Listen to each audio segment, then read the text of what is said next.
Thank you. You want water? Good evening, good folks, and welcome to the City of Muskegon City Commission General Session for this Tuesday, May 27th, 2025.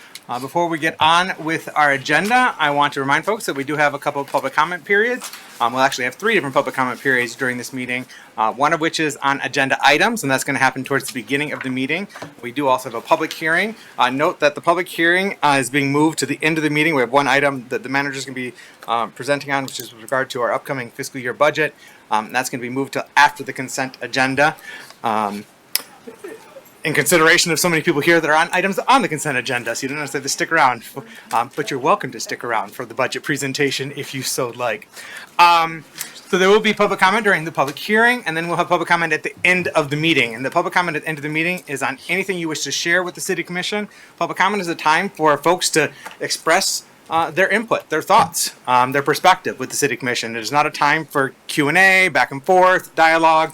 We can arrange that at a separate time if so desired. But public comment is a time for you to give your input directly to the City Commission. Everyone gets up to 3 minutes to give remarks during public comment. I do strongly encourage you to complete a public comment form at the back of the room.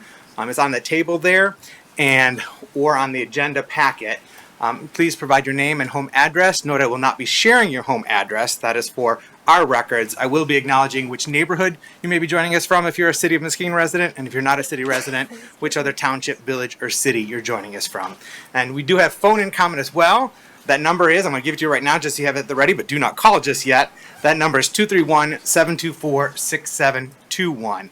People calling in comments have 3 minutes, just as anyone that's speaking in person. All right, before we get on with the business, we're going to start our meeting with prayer and the Pledge of Allegiance. We have Pastor Rob Reese from Anchor Point Bible Church leading us in prayer. There you are, Pastor.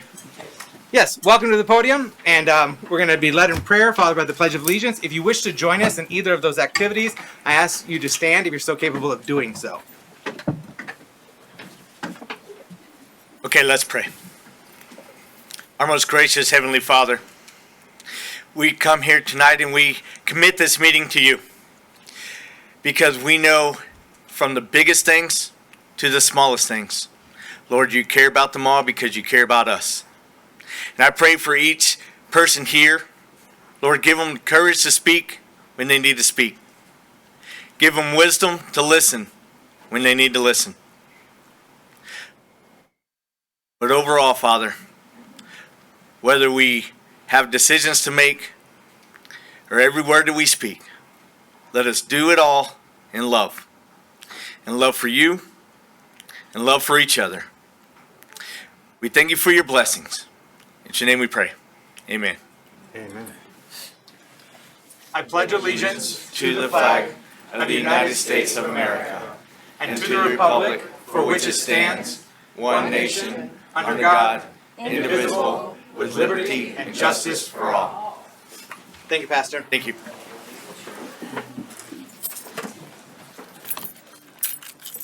May we have roll call, please? Commissioner Keener? Here. Commissioner German? Here.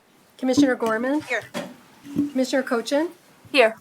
Vice Mayor St. Clair? Here. Mayor Johnson? Here. Commissioner Kilgo? Here. Thank you. All right. To start, we have honors, awards, and presentations. I'm going to be presenting a proclamation honoring David Wentland for his dedicated service to the City of Muskegon.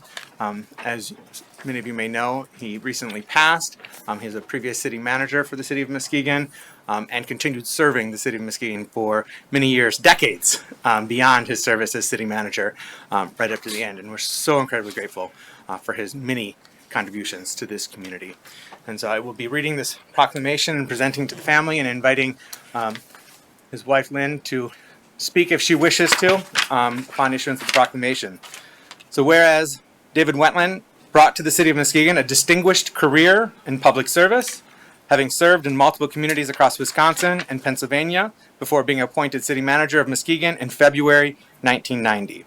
And whereas during his tenure as city manager from 1990 to 1994, David provided thoughtful, stable, and visionary leadership during a time of significant civic and economic transition, playing a key role in advancing development initiatives and improving city operations.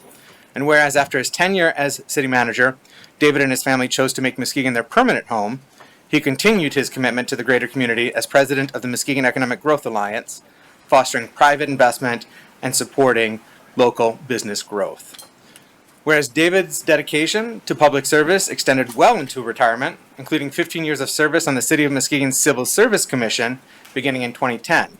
Through his steadfast leadership, he championed fairness and transparency in city employment practices, serving with honor and integrity until stepping down only last month, April of 2025.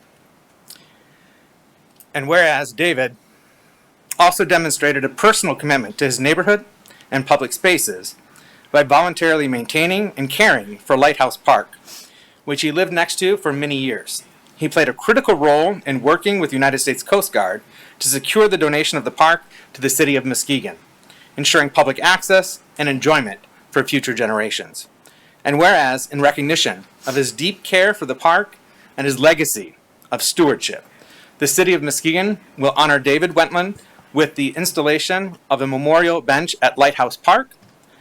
The bench will be placed on the hillside overlooking the channel, offering a peaceful place for visitors to rest and enjoy the scenic views that David so loved and helped to preserve.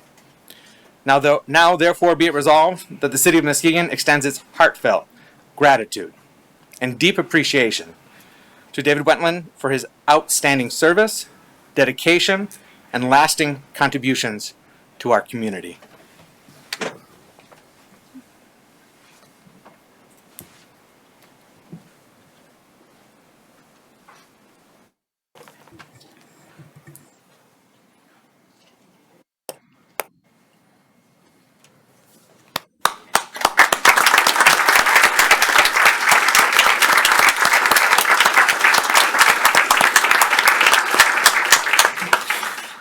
Thank you for this honor, Mayor. And David was so proud of Muskegon and its citizens, and he loved the city and its people. Again, thank you very much. Thank you. Thank you.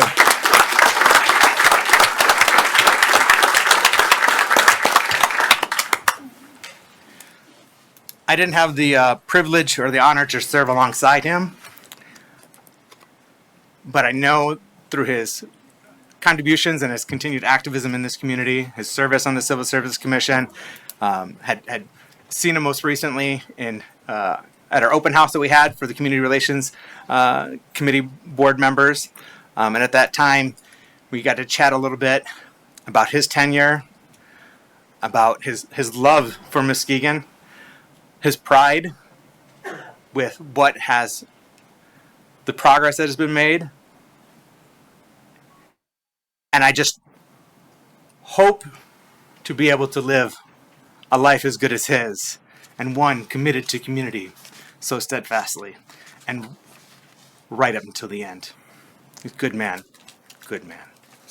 Thank you.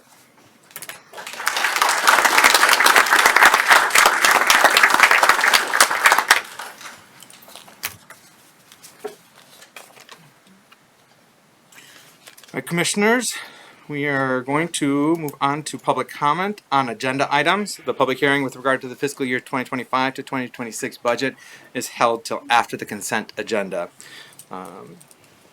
Before I go to public comment, is there any federal, state, or county officials in the audience that wishes to give an update to the City Commission at this time?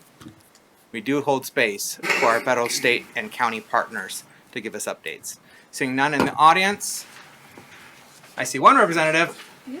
Oh, I have no update. You're good? Okay. Thank you. They're all on Muskegon Island. All right. We're going to move on to public comment on agenda items. I've got one. I think it's item C. I've got one public comment form on agenda items at this time. If you wish to give comment, I encourage you to complete public comment forms at the back of the room and submit that to our city clerk at the end of the dais here. First up, we have Ruth Broderick joining us from the Angel neighborhood.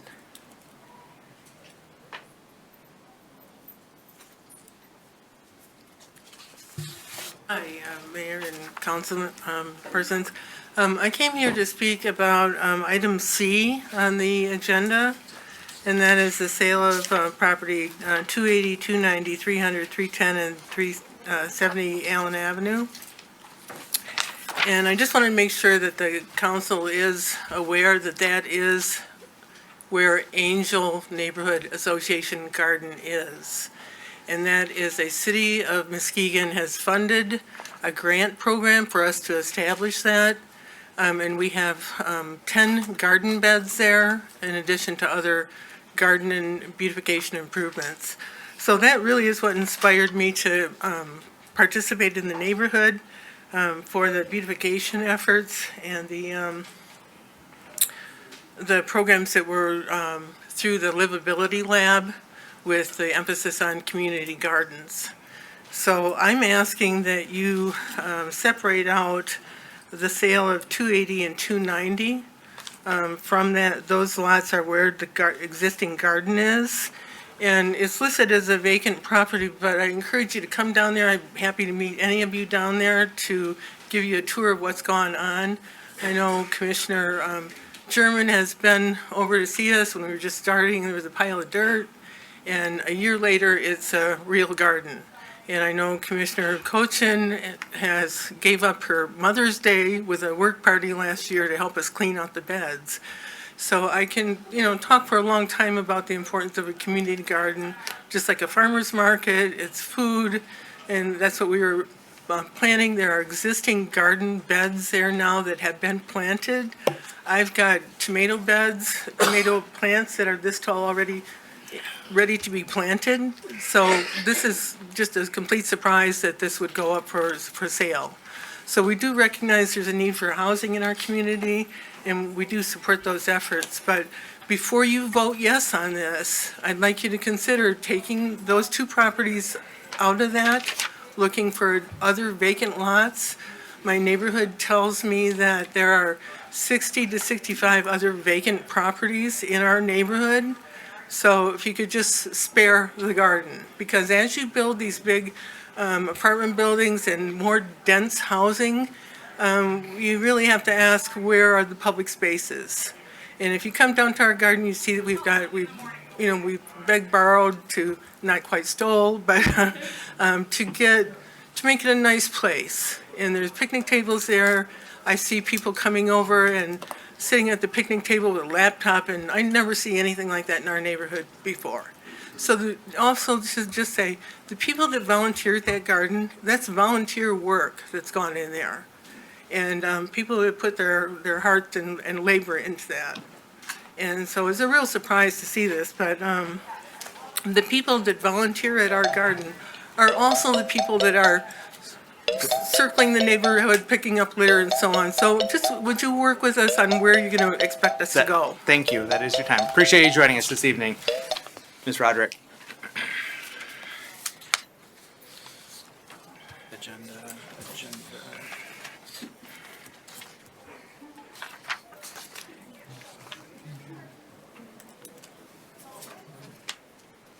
All right. Next up, we have Ms. Vinia Coleman joining us from the Jackson Hill neighborhood.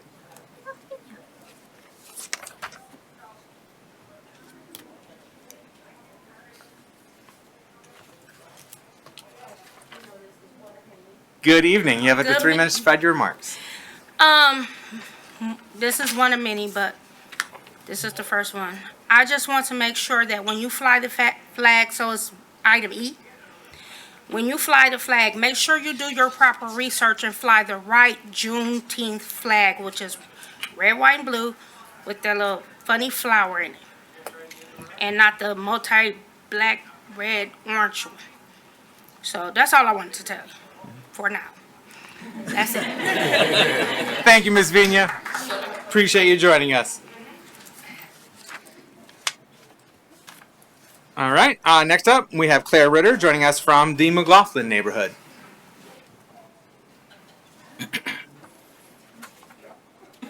Good evening. You have up to 3 minutes to provide your remarks. Thank you. Hi, and thank you so much for the opportunity to speak. My name is Claire Ritter, and I'm a local realtor here raising my family in Muskegon. I work closely within the queer community in helping people not just find houses, but homes, places where they feel safe, welcomed, and rooted. Recognizing June as Pride Month isn't symbolic. It's a way for our city to say, we see you, you matter, and you belong here. And that kind of message can be life-changing. Muskegon is stronger when we lift each other up.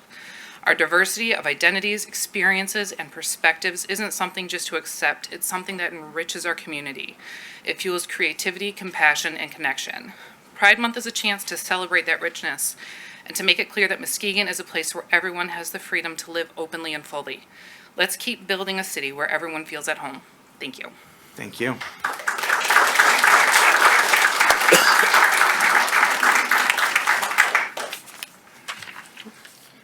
Next up, we have Eleanor Daniels joining us from the city of Norton Shores. Welcome. You have 3 minutes to write your remarks. Thank you so much for letting us letting me have this opportunity to speak. And if I could just for a minute, would everybody who's here for the letter F agenda for the Pride Month, please stand up and give a show of who showed up in support for.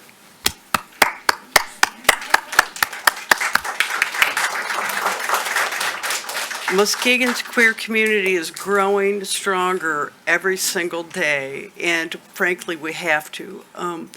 We have to protect ourselves. We have to protect our interests. And like Claire mentioned, it is a big show of love and support for our community to have Pride Month honored. I can't tell you, the suicide rate among our queer community is off the charts. And what I'm talking about here is human beings. That's what I'm talking about. When we said the Pledge of Allegiance earlier, liberty and justice for all, if we're not included in all of that, and we're not celebrated and embraced in some way, I don't really know what to say. But we're here, we're paying attention, and I'm hopeful that this will go right tonight and you will embrace your queer community. Thank you. Thank you.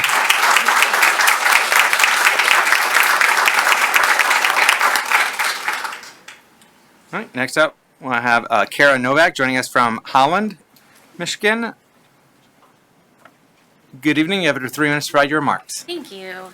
I am here just to speak on behalf of the Allen Street parcels that Miss Ruth had talked about earlier. I am 2 of those parcels that are looking to be purchased, and I just wanted to share a little bit of the vision of that location, and then also conversations that I've had with Sam and Jake and those at the city to discuss where those gardens could move. Gardening is very important. I think that it's a really important thing for our community to come around and be able to do in the city.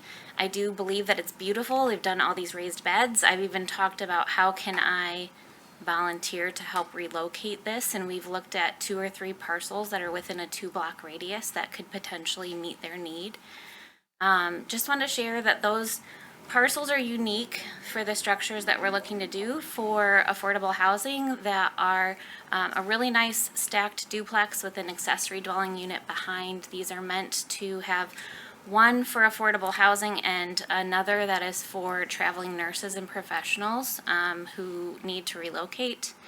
I just wanted to share that the vision is not to eliminate the gardens, but relocate and find better opportunity for affordable housing. These are parcels that are all right next to each other, and you can't find those in the scatter plots that are available through the city. So those are ideal locations simply because we can have 4 in a row where we'd have 2 joint driveways. If you need additional information, I'd be happy to show you some blueprints and provide those. I just wanted to share kind of the big vision, and we don't want to squash the gardens. We want to find a location for them long term. So I appreciate your time. Thank you, Mrs. Novak. Appreciate you joining us. So you are the representative for the buyer? Correct. Okay. Actually, 2 of the parcels are mine that I'm hoping to purchase and develop, and then 2 are a close friend who also believes in affordable housing. Okay, so I'm asking that just to say, don't go anywhere. Okay. If this gets pulled from the consent agenda and the commission Yes. wishes to discuss it and deliberate it, there may be questions for you as the Happy to. interested party or the Okay. counterparty to that sales agreement. So, Okay, thank you. All right, that's all the forms I have for public comment on agenda items. Oh, got one more coming through. All right, we have Maggie Doyle joining us from the Glenside neighborhood. And you have 3 minutes to provide your remarks. Hi, thank you. My name is Maggie Doyle, and I am here as a neighbor, a parent, and an ally. And I know that we're here tonight to talk about a flag, but let's be honest, this isn't about fabric. This is about people. It's about who we see, who we value, and who feels safe in our city. Raising the pride flag above City Hall is not a radical act. It's an act of welcome. It's a symbol that says to LGBTQ+ residents, you belong here. You are part of this community. Your rights, your safety, your dignity matter here. Some people will try to argue that this is political, but it's not politics. It's people. It's kids walking home from school wondering if anyone sees them.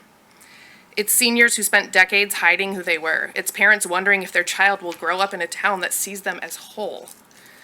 And for those who worry that this opens the door to controversy, I would say, what greater purpose does our city hall serve than standing up for the rights of its residents, especially those who have historically been marginalized or erased?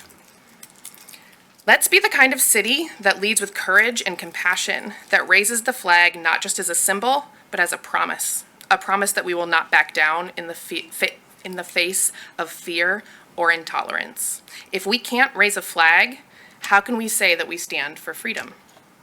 How can we say we stand for justice? Please vote yes. Let our LGBTQ+ neighbors see that they are not alone here, that their city stands with them loudly, visibly, and proudly. Thanks. Thank you, Mrs. Doyle. Next up, we have Anna Cochin joining us from the Glenside neighborhood. Good evening. You have 3 minutes to provide your remarks. Oh man, I have to go after Maggie. I just wanted to say that I very much fully support the flower bed idea that Commissioner Cochin has come up with. And I can't see any reason why we wouldn't want to do this. I mean, we want our city to be beautiful. Flowers are very beautiful. It's not a very controversial thing. And also, people just want to live. People just want to live and feel welcome.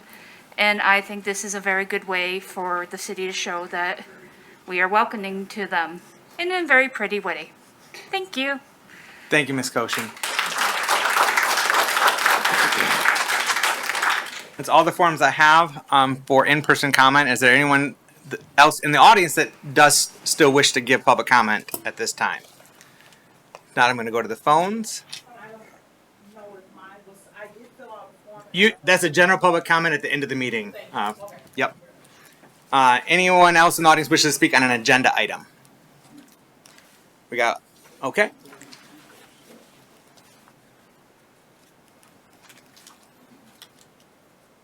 You kindly introduce yourself, and if you are a city resident, which neighborhood you're joining us from, and if you're not a city of Muskegon resident, which other township, village, or city. My name's Kristen Twining. I live in Fruitport, but I lived in Muskegon for many, many years. My wife's family is here. What I want you to consider with your Pride resolution is that it's the one place we're safe. My wife is trans. My son is autistic. My wife can't come out at work. She has to put a costume on and go pretend to be someone she's not, because her job is not safe if she is herself. You get to come to work and be you. She is not safe, not in this America. We don't go to Grand Haven, and we sure as shit don't go to Holland. Muskegon is home. I can take my kids to Pride, and I am not afraid for them. I can wear my rainbow kilt, and I am not afraid. I can't do that everywhere. I can't encourage her to be herself because she's not safe. I need you to understand the reality of that for those of us in the queer community. It's not because we're snowflakes. If we were snowflakes, we would be dead, and many of us are. This is our survival. Pride means we get to live. We're not trying to stomp on anyone's way of life. We don't think we're better than anyone. We just want to live. And when that flag is up in June, it is hard to describe, if you are not part of our community, the safety. It's not pride, it's safety. I go to places that have flags because I know I'm welcome there and that nobody's going to yell at me. I have worked in places with pride flags, and our safety was not assured. I don't work in Grand Haven anymore. For that reason. So help us, stand with us, show us that we get to be safe here, that this is home. We all work really hard, and Muskegon has come so far in 15 years. The city is unrecognizable in the very best of ways. But your queer community needs you. We need to know that our lives matter, because that's what you're actually voting on. Thank you. Thank you.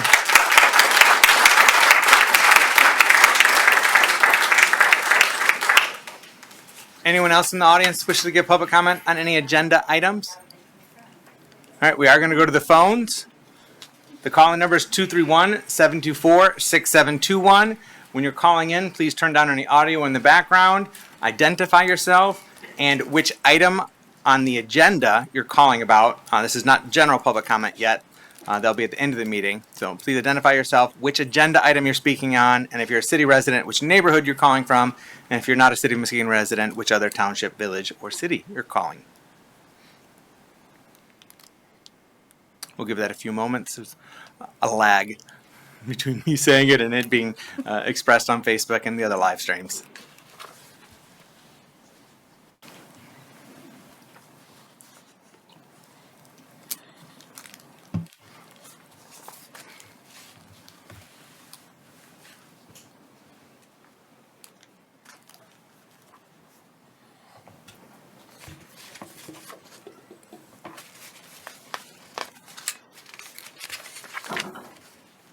All right, does not sound like we have any callers. All right, that concludes public comment. We're going to move on to our consent agenda, commissioners. Are there any items that you wish to have removed for separate consideration and vote? Vice Mayor St. Clair?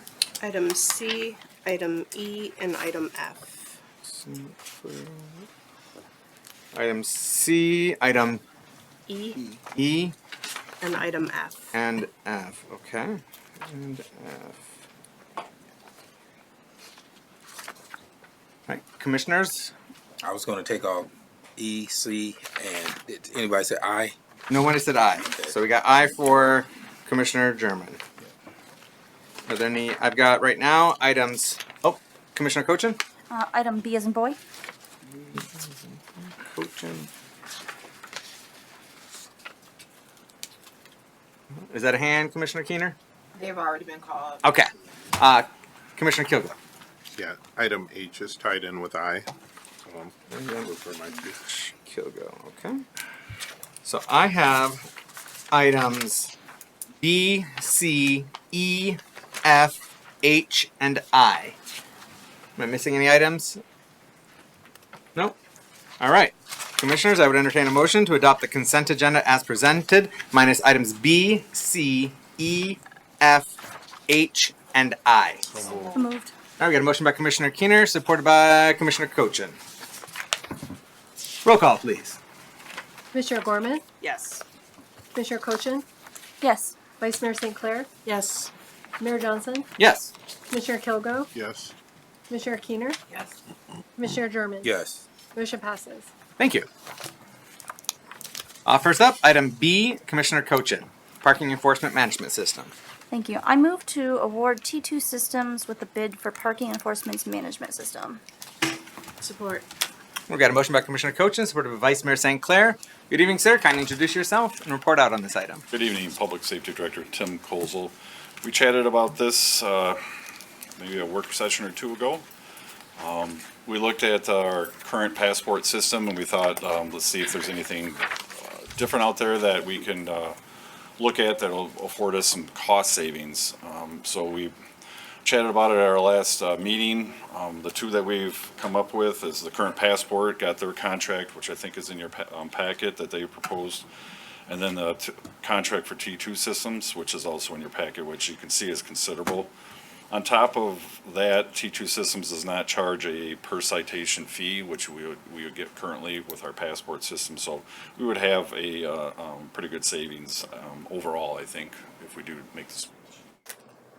This will also assist us with our system where we're going to have LPR readers, license plate readers for our parking enforcement, so we can actually just scan vehicles to see if they already have the parking pass for the year, for the summer, or for a daily pass. We'll also be able to see if anybody's had a citation recently by having that system. So it's going to be very nice, implement a new system if awarded. Thank you, Chief. Commissioner Cochin? Yes, thank you. I pulled this because I wanted to ask about that because you had mentioned that there's not a fee for the city per citation, but on page 55 of the packet, it talks about $1 per automated notification for delinquent notices. Yes, that is if they don't pay, it's the same that is current. Yes, that won't change. Okay, Yes. excellent. That's the company sending out a notice to Tim Colzel that, hey, you haven't paid your parking violation. And in regards to the training fees, how many officers are you planning on having trained? It would be just our current parking team, which is 3, and then when we have the new director in place, parking manager, that individual. So 4, okay.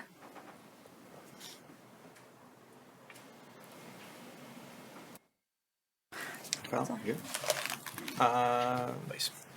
Vice Mayor, before I go to Commissioner Kilgo, since you made the support of the motion, do you have anything to ask Brad at this time? Yes. When we talked about this before, you talked about there were some significant upgrades that came with this at a less significant price. Can you talk about some of the bonus features that we will get with this? So I'm actually going to bring in Deb to help me out with this because she's been on point with this. Perfect. Deb Mance, she's administrative assistant. All right, you answered before I could ask. Good evening and welcome. Hi. The main thing is going to be the license plate readers. So they're going to be able to do that. The companies that have confirmed and that was an issue with us. Okay. We've been told that the back software package, which we have difficulty right now with duplicate tickets, names. That if we won't have that issue. Okay. That your package seems to be. That's what we've been told as we've asked around. And can you talk a little bit about, it talks about there's a user-friendly app. Do you know what the features of that app are or what the abilities are? And I'm going to ask you to step a little towards the mic so that the people out in sorry. TV land can hear you. Yeah, well, the app's a little scary to a lot of people, so hopefully if they will be able to go onto the app, they will, we're not gonna do a QR code because we've heard difficulties with QR codes, so there'll be a link, they can go on their phone, download the app, buy the pass, pay a citation. As far as like next year, or even possibly this year for city residents, they will be able to go onto a website and request their free passes that way so that we can still issue free passes without any fees for that or anything. So they'll be able to, we talked about bilingual, so they'll be able to do bilingual on there. Will there still be the capacity for folks who want to come in and pick up a parking pass? Absolutely. Or to get one mailed to them at home or to pay at a kiosk? Yes, all those will still be available. The kiosk, not. I don't believe we're gonna be able to use the kiosk anymore. I think they'll have to use the app to purchase those. I could be wrong, but I will double check on that for you. So for daily parking, they'll have to use the app. There will be no way to pay if, say, you don't have a phone at the beach? At least this year and next year, we're gonna try to go hybrid, at least, I know at least for a couple of years to get everybody situated to the app and stuff. We're not just gonna snap and be done. So it'll be a couple of years before we implement it completely. Okay, thank you. Thank you, Vice Mayor St. Clair. Before I go back to you, Commissioner Cochin, I'm going to go to Commissioner Kilgo. Thank you. Deb, Chief, thank you both for being here this evening. I have some questions about the license plate reader. My first question would be, like, I got my 2 passes, but when I picked up my passes, my license, they didn't ask me for my license plate. So how will the license plate reader know, and I just got a new car, so how will the license plate reader know my car has a sticker on the front? So while we're doing the hybrid, our parking officers are going to have to first go to the front of the vehicle, see if you have the pass. And for those, if there's no pass, they're going to have to go to the back of the car, enter the plate into their license plate reader, see if you have paid for it that way. You will have to, when we totally switch over, of course, people that are getting the passes are going to have to enter their license plates number into the app, and it will always be on there. Okay. And my second question is, Chief, will the license plate reader be used for anything other than beach parking violations? That is only for the beach parking violations. We don't have a database that we store it. It'd be with the company. Okay. Thank you. Thank you, Commissioner Kilgo. Before I do follow up, Commissioner Coach, I just want to give an opportunity for anyone else to ask or add anything on a first time. Nope. All right. Follow up, Commissioner Cochin. Yes, thank you. So Vice Mayor Sinclair had mentioned the app only option, and you said that that might be what we're going towards. And I didn't realize that that was the case, because when I was reading that we were going to be charged $169 per case for UP safety paper 3-inch plain polyvinyl thermal. Why are we buying that if we're going to only be going to apps? That paper is for the tickets. Is just for the citations. tickets. Okay. Yes. I am very against putting something in place that can only be done by app on a daily basis, because there's a lot of people who, while we have a Verizon tower, it's fantastic, I am one of those people who do not have a phone that works at the beach. And I would not be able to get my parking pass if I did not live here. So I'm not in love with this idea of just doing it only app-based. And that's something that's available to us. We could do both. Okay. Thank you, Commissioner Cochin. Well, that's Commissioner what I was going to ask. Are you able to do both? That's We can do both, yes. And that probably would Yes. be a good idea, I would think. Yeah. Yeah. I'll share my thoughts before I go to Vice Mayor Sinclair. I say at least for this season, yeah, we should be continuing to operate both. Absolutely. And as we transition to more of an app-focused system, still looking at ways for people to get their passes or get their, license plates registered and pay without necessarily being dependent on a mobile connection at the beach. But that's my thoughts on that. Vice Mayor St. Clair. Thank you. So I have lots of friends who either don't carry a cell phone with them or have a flip phone that is not going to work with apps. I think it's really important that we be mindful that this works for everybody. And I understand that that is a possibility. I'm curious, do we lose our big savings if we have to also have a kiosk? No. The savings that we're getting right now, Passport charges us 25% of every citation. That's the current. That is our current contract. That will disappear completely. The citation, what they will charge us with T2 is a fee when they go online to pay their citation. I think it's $3.95. Violator. $3 or 4%. Okay. To the violator. To the violator, not to us. Okay, thank you. Yeah. So it's a substantial savings. All right. So I think,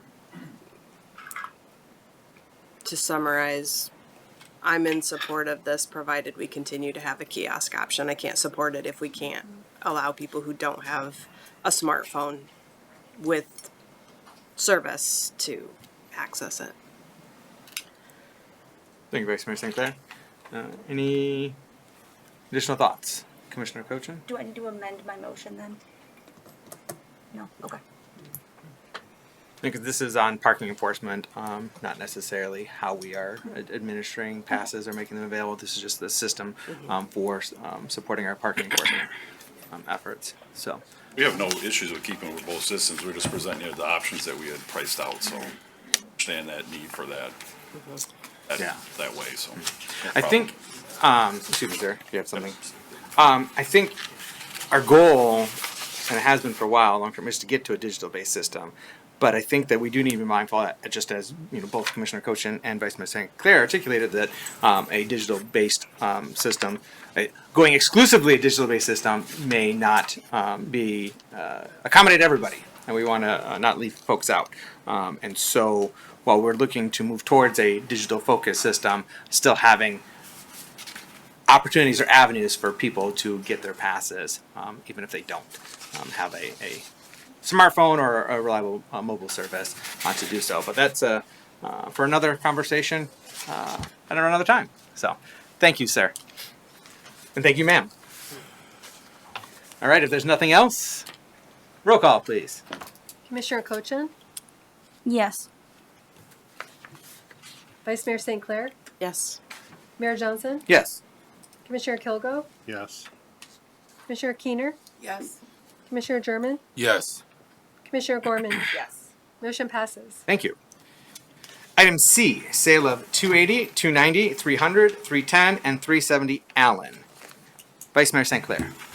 I move to authorize staff to sell the city-owned vacant lots at 280, 290, 300, 310, and 370 Allen to Sajarda Homes and Properties LLC. Support. We have a motion by Vice Mayor St. Clair, supported by Commissioner Kilgo. Kindly introduce yourself and please report out on this item. I am Sam Poulos. I am the city's code coordinator. And this is a purchase agreement for 5 stacked duplexes on these addresses in Angel neighborhood. The duplexes are going to be partial affordable, an affordable unit along with a unit for traveling nursing, traveling healthcare professionals or professionals in the area. I am aware of the garden on these lots. This garden, another one of my responsibilities at the city is that I administer the Neighborhood Empowerment Grant and have for the better part of 8 years. As part of that program, I run our Adopt-A-Lot program, which includes all of our vacant lots, the same lots that I sell to builders, and I help facilitate the sale of those lots. When a neighborhood adopts those lots, they sign something called a Statement of Responsibility and Commitment, acknowledging the potential for development for any and all lots that they adopt, which these are adopted lots. In addition to that signed statement, I've had conversations with Ruth and Evelyn, the possibility that we would have to look for alternate locations, which I'm, willing and able to do, with the help of the buyer or the developer. Our lot sale policy, there's a couple different guiding documents in my work. The zoning ordinance tells me what lots can be built on. Are they big enough? Is the square footage big enough? Are they wide enough? Are they in the right zone? So if all of the answers, are they available? So if all of those answers are yes, I move on to our lot sale policy that was approved by our commission. And our lot sale policy directs me, it defines the ways in which that I should use these lots to their greatest potential, to their fullest potential. And it gives a defined order of priority. The highest priority item is housing. And so I'm bound to that. And it is, my heart goes out to things like this. I know how important they are to our community members and to our neighborhoods. I just don't think that, I think that we can find an alternate location for them and these builds could still happen, so. Thank you for that report. Vice Mayor St. Clair. Thank you. I work for Health West, so I'm very familiar with those lots and what a little oasis they are. I have a question that maybe you have the answer to and maybe somebody else can help me. How many parks do we have in Angel neighborhood? I don't know that off the top of my head.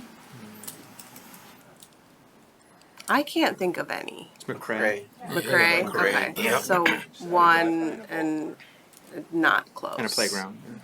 Okay, so. I also know that we have a housing crisis, and that's super important as well. I would like to see as much as we can part of this discussion pin down what we can provide to this neighborhood if we take this away from them. It is a significant space that I understand that we have rules that we have to follow, and the commission set those rules, right? So if we have a purchase policy and this falls within that, as a bunch of us mentioned last week, we did a zoning ordinance and citizen planner training on like how to know basics about what planning looks like, and if it falls within the parameters of what is allowable, then we need to allow it. But I think that we can also commit to making sure that we make this garden project whole, because it is utilized, and I do see people in there all of the time, and there aren't enough safe community places in most of the city, but particularly in that neighborhood, that people can gather and grow food and be outside and go out and touch grass. So I don't know how we write that down, how we make that happen, but I do think that we need to commit to, if we do sell these lots, and I understand why, the opportunity is a good one. It is a unique arrangement in that they will be able to reduce costs by sharing space and building together. So I do understand why we want these particular lots, but I do want to make sure that we can replace those opportunities with something as good or better for the neighborhood. We had discussions about that, Kara, the purchaser / developer. We had discussions from the beginning about the gardens and about alternate locations within a couple block radius. The good thing about Angel is that's where the bulk of our lots are. There's lots of things to choose from there. Thank you. Thank you, Vice Mayor St. Clair. Commissioner Kilgo? Yes, thank you.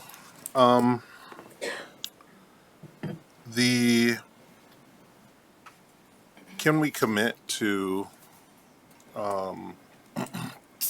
identifying some lots specifically in the Angel neighborhood? And because you run the Adopt a Lot program, it'll probably be easy for us to find out Yes. what other lots may be available for relocating the garden. And then my second question would be, is the developer looking to break ground this year? Can we wait till after this season to break ground on those lots, because they're currently growing? They've currently already started their grow this year. She is looking to break ground this year. She is very easy to work with and very flexible. And I have no doubt that we could strategically start her builds to preserve those gardens while we find an alternate location and move them. I do have some questions for the developer. And she is here if you would like to speak. Okay. Before we call up the developer, any additional questions for staff at this time? Commissioner German. Yes, hi. Thank you for being here. And I do walk that area a lot. That's in my ward. Go there, talk to anybody that's sitting in the park. I just sit there sometimes, not in the park, but in that garden. And I know we have a lot of development going on in the community, and this is going to continue as developers come in now that this zoning ordinance is just open. And you have people who volunteer their time, try to provide a source of food for people. That's another issue also, beside the housing crisis. And if we don't really get a grab on this, we might look at things a little different if a recession comes. So then what? So, I mean, now, you said you talked with Ms. Huff, the president of Angel Yes. Neighborhood Association. And have there been two, a place identified where they could possibly relocate the gardens? There's multiple lots. There's 68 lots in Angel neighborhood that are vacant. Okay. And there's multiple lots within a 2-block radius from there that I think would be less attractive to builders and developers, which would, it would not repeat this. We wouldn't be back here for the same thing. We can find another place for So it. that was my next question. Why didn't they choose those areas? Because of the bulk of this. These lots started as 3 66-foot wide by 132 feet deep lots that I combined and split. So now there's 4 lots that are 49 and a half feet wide and 132 feet deep. There's not a lot of areas that they're just kind of speckled through the neighborhood. So I get it, and I understand. And now, as far as density, we talk about parking, and there's other units right across the old bridge off of Allen and J Street. So there's going to be a lot of parking and people and traffic coming through there. Has the city considered, okay, what are we going to do to help with parking? well, I can't speak for the entire city, but I can say that I think your the city can support the parking for these developments. Yeah. Yes. Okay, thank you. That's all I have. Thank you, Commissioner German. Any other questions for us? Commissioner Keener. When a location is found for these lots, will it be up to the responsibilities of the volunteers to, because digging out a garden bed is heavy work, getting dirt transported, good dirt, because I'm assuming that if they've been gardening for 8 years, then they've been taking good care of the soil. So I'm just wondering if the city is going to be willing to help with that. Is the developer willing to help with that, just so they're not stuck having to do it on their own? The garden hasn't actually, it has been a location for 8 years. It has not been an active community garden until 2024, when they were awarded a grant through the Neighborhood Empowerment Grant Program. Before that, it was a location, but it wasn't actively maintained. I think it's going to be an easy move because the raised garden beds, the gardens aren't in the soil unless something's changed since I put eyes on them. I'm certainly willing to use all of my resources in the city. The developer is also willing to help that move happen to make sure that they're not displaced. Thank you, Commissioner Keener. Commissioner Cochin? Yes, thank you. First off, I would like to thank you, because I know that your job is hard and this is a difficult thing to try to even bring up. So thank you very much for doing that.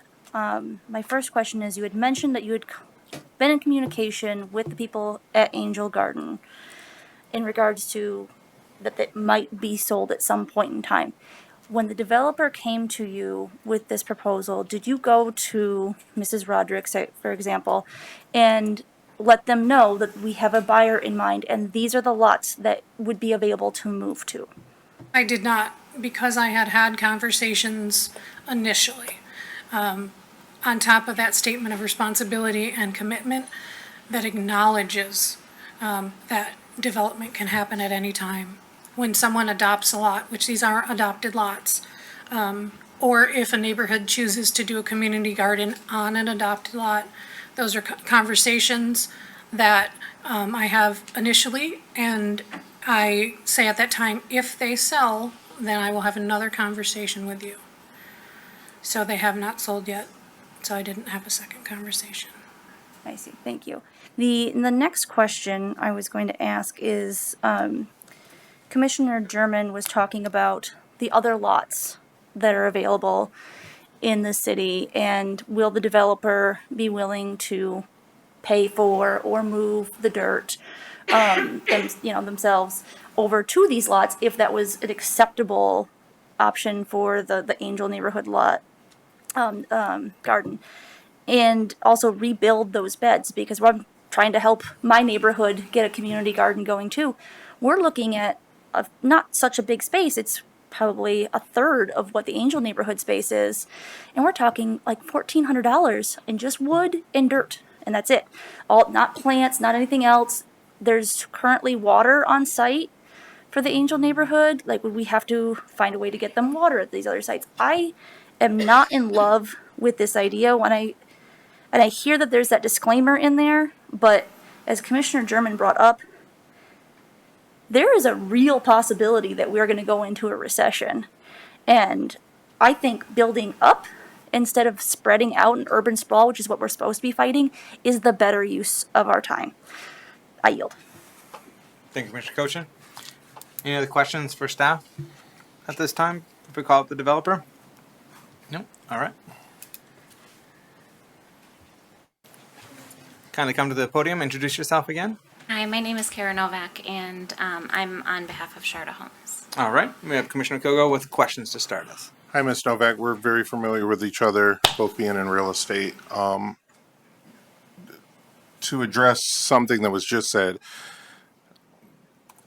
can you tell us about the development as far as you building upwards in your plans with the Allen Street properties? Absolutely. And I apologize. I only have 2 of these, but I'm happy to give them to you if you'd like to take a peek at them. For sure. If I can approach. Thank you. You can hand one to the city clerk, Thank you. and she can make copies. Thank you. So for these specifically, and speaking about building up instead of out, these parcels are narrow. We've worked with a architect to build a stacked duplex that are 3-bedroom, 3-bathroom on top of 3-bedroom, 3-bathroom with an enclosed stairwell so that you have access that's covered and safe for, walking up the stairs to your duplex in the winter. This would be a little over 1,000 square feet per unit, and it's meant to just be a nice traditional home, one on top of the other. Hopefully the layout is ideal for most families.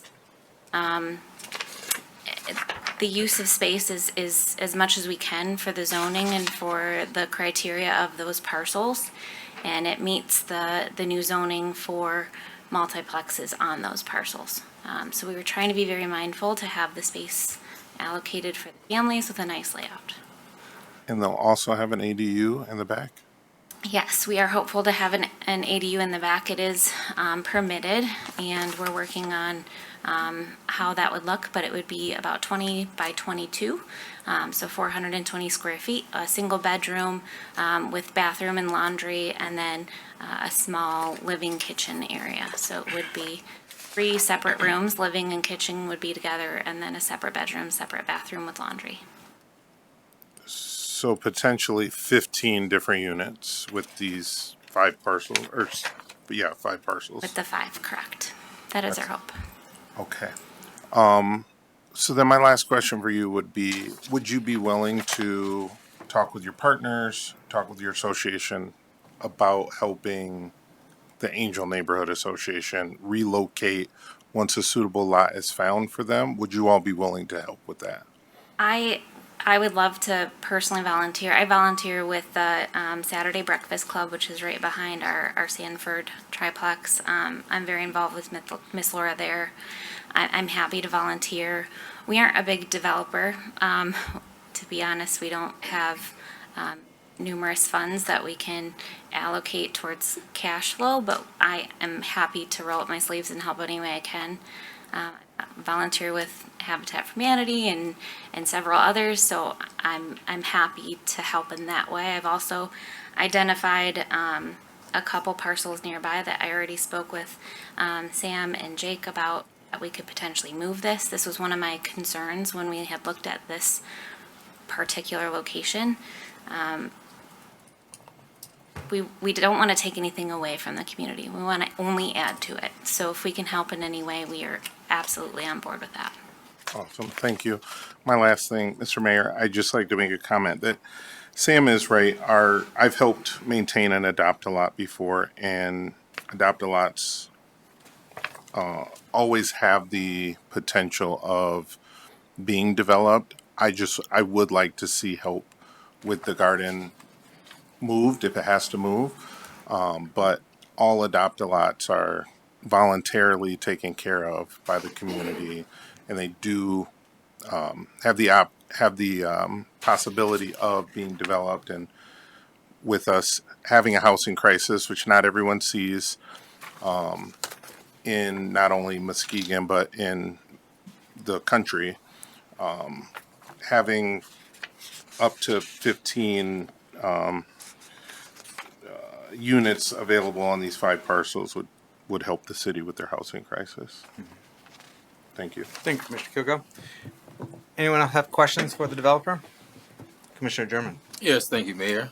Hi, good evening, Ms. Novak. That's how you pronounce your last name? Thank you, yes. Yeah, okay, welcome. You said you're not a big company, so how long have your company or your business, how long have you been in business doing this type of work? 2 years in June. We have 3 multiplexes here in Muskegon. That's the only area.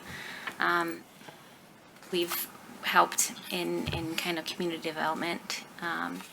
And so we haven't been in business personally that long. My builder has been in business for 20 years, and he does spec homes very well. He built my personal home, so that's why I trust him for this community. Okay, why Muskegon?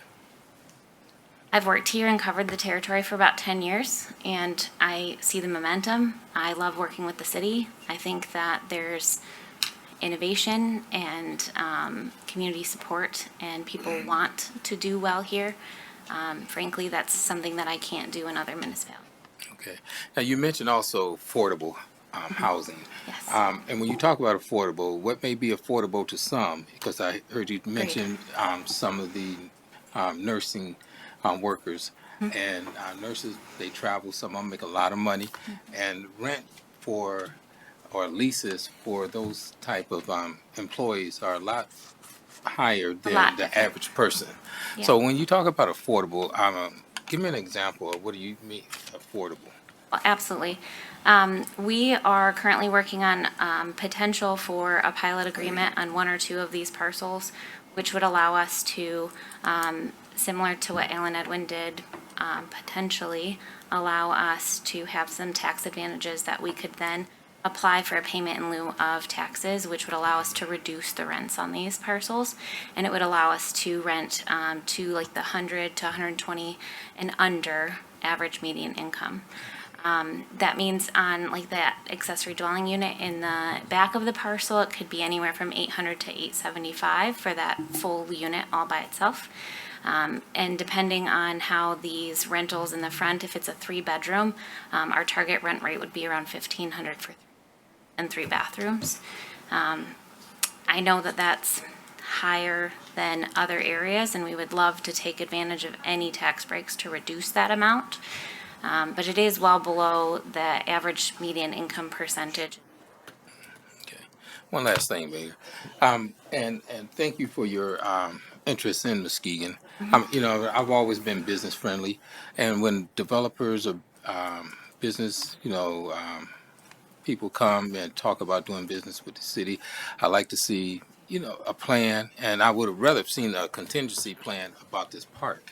About this garden, with a possible lot where these, where the garden could be relocated. And that's the only, sticking point that I have right now about this. We've talked in general, there's 3 within 1 block. So there's one at like 304 Amity, 305 Amity, and then there's one right on the corner by Wood. These are a little bit smaller, a little harder to build on, and could be a great opportunity. I've been very proactive in trying to find another location. My mom was in the garden club for 6 years, and it was a really big part of her life, and I don't want to take that away from the city. I just want to make sure that we can find a long-term solution for that. All right, thank you. Thank you, Commissioner German. To kind of piggyback on the affordability piece, because I had a question about that myself. You mentioned you were intending for one of the units in each of them to be affordable. Sounds like that is predicated on us approving a pilot agreement payment in lieu of taxes in order for you to have that affordability commitment. And so if that pilot were to be approved, you'd be following the MISTA, the Michigan State Housing Development Authority rental limits based upon income, with rents being no more than a third of household income. Well below, actually. It's quite a bit lower than what the MISTA posted limits are for a 3-bedroom. I don't know how that's affordable in my, in my experience, but it would be actually well below those MISTA posted. Well below that third. Okay. Good to hear.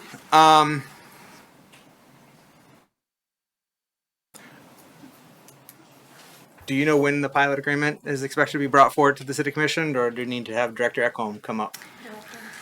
Yeah, and it hasn't been fully presented yet, but I am working on the template. This is our first one that we're working on, so we're just kind of gathering info. So, hypothetically, let's say the Commission were to approve this today. What's your next step? What's your timeline in terms of construction, in terms of build out? Well, when we purchase the parcel, we have to break ground within 60 days. If we are even able to just kind of start preparing the parcels and then break ground late fall after harvest, after the garden, after we can find some solutions, we're happy to do that. We just want to make sure that we're compliant with the city in those regulations of when we are required to break ground and still work within, negotiations and finding location for garden. So if this were to be delayed, 2 weeks, a month before the Commission were to approve, what are the implications for you? Does this make the project untenable? Is this something you still embrace, want to move forward? With potential grace need to be given with timelines for construction, I don't know. But what would be the implications if this were delayed 2 weeks to a month for you? If it was delayed, that could delay our applications for the build. And I do know there's some changes in the Michigan builders in August, so that could potentially prevent these from being built in the way that we hope to, or preventing access to capital for them. That's not to say that if they were voted yes, we could absolutely have conversations about where would this garden be located. Can we have an extension to 90 or 120 days before we break ground to accommodate the garden? I'm happy to work within those accommodations, but a delay could prevent the project. Okay. Our city manager has something to share. Before I call him, though, I just wanted to share that there are two avenues that I envision in my head. One of which is we approve this tonight, but remove those 2 lots. Or 2, we just delay the whole thing until everything is buttoned up. Yes, in terms of where the garden's going to go, who's going to be splitting the costs or covering the costs for relocating those gardens, what the timeline or outlook is for the pilot agreement, if not bringing the pilot agreement, at the same time, so that everything's buttoned up in one meeting and we know concretely, how we're proceeding, who all this is implicating, and everyone knows what needs to be done. So those are my 2 thoughts as to how to proceed in the moment, but I think our city manager has something to share. So I just want to point out that we have a policy on the adopt-a-lots. We're following the policy and practice that we have in place. If there is a policy here that the commission thinks that needs to be revisited, that's something that we can do at a future date. But I think that we need to look at the action that's before you in light of the current policies that we have in front of us regarding the fact that community gardens can be developed, and that is a known thing going into it, as opposed to delaying it. And I think from the willingness on the part of the developer to help look at options to relocate the gardens, I think that's going above and beyond what we would normally require for these policies, given the policies that we currently have in place. So. Thank you, Mr. Manager, and I appreciate that. And I do want to acknowledge and express my appreciation to Ms. Poulos for your faithful adherence to the City Commission authorized city policy. You did your job. You did your job correctly. So I don't want you to feel like anyone's faulting you here for the current situation and how do we move forward. At the same time, there are many instances where we as a commission can choose to deviate from policy, established policy, and that when it becomes a pattern of deviating from policy, that's when you need to modify policy. And in this case, we are the property owner, we're selling them. We can choose how we wish to sell, when we wish to sell, and the circumstances of that sale. And so,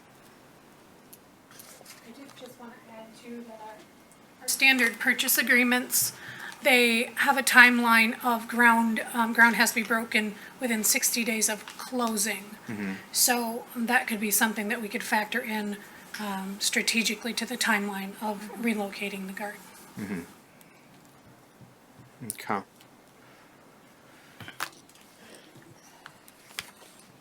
So now that's a third avenue in my head has presented itself in such that the motion could be modified so that there's an agreeable relocation of the garden prior to closing. That's a precondition to closing. That could be a way to go. I would very much like to see that pilot agreement come ASAP. I really would I understand that a sequence of events might be challenging, but that would have been nice. Because I hear you, and I want to believe you. You know, you want affordable units. But I like when we have, concrete language. And I didn't like, even if the purchase agreement that had been presented had included language saying our intent is to get these pilot agreements, make these affordable, they're going to be tied to MISTA, that would help give me reassurance, but I didn't see that language in there. And so. Just to share too, that pilot agreement will allow us to reduce it by about $75 a month per unit. So it's not, that is significant in a monthly budget, but it's not an end-all be-all. It's still, according to MISTA, attainable and below that 120 AMI, with or without it. It is just, it's more obtainable to reduce it to where I'd like it to be, and what I'd like it to be offered to our community as. So just to share on that too. Right. No, I appreciate that. And I really appreciate your interest in doing this type of development, taking advantage of our, updated zoning. We are in a housing crisis. We need more units. Density provides lower per unit cost. Density helps combat urban sprawl. Density has so many efficiencies and economies of scale. And I understand particularly why you might want to have multiple lots right side by side by side. That helps reduce the cost of construction in and of itself. So I appreciate that. And I really like your project. And so thank you for choosing to grow with Muskegon and interested in growing with Muskegon.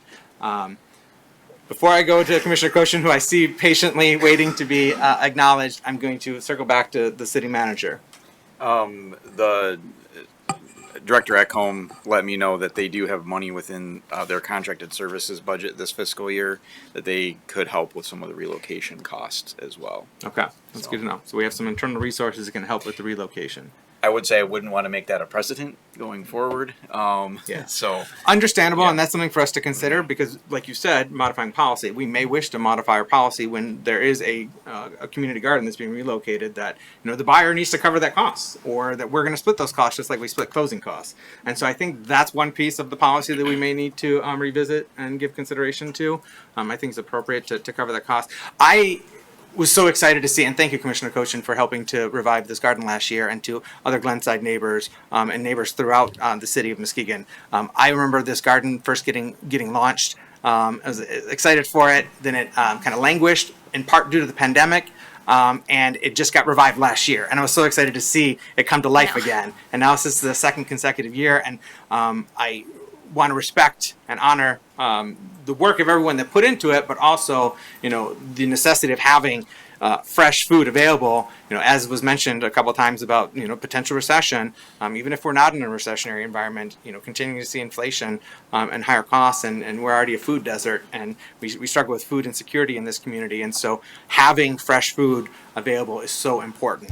And so I just wanted to acknowledge the work that went into that and the importance of those community gardens. So I'm going to go to Commissioner Kochin, and I have one question before I do. In that regard, you're so patient. Thank you. Well, I'm kind of forcing you to be patient. Sorry, Commissioner Kochin.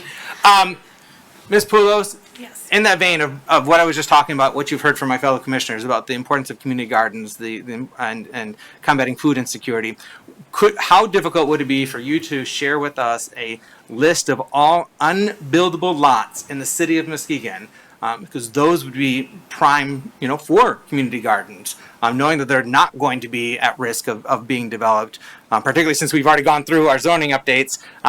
It's unlikely that the current unbuildable lots will become buildable anytime soon, if ever. And so I'm just wondering how difficult would it be for you just to, I'm not saying right this moment, but I'm like, could you provide us a list of all the unbuildable lots? I could, as soon as I leave this meeting, I could email it to you. I already have the list. Oh, thank you so much. Appreciate it. Now, Commissioner Cochin, thank you so much for your patience.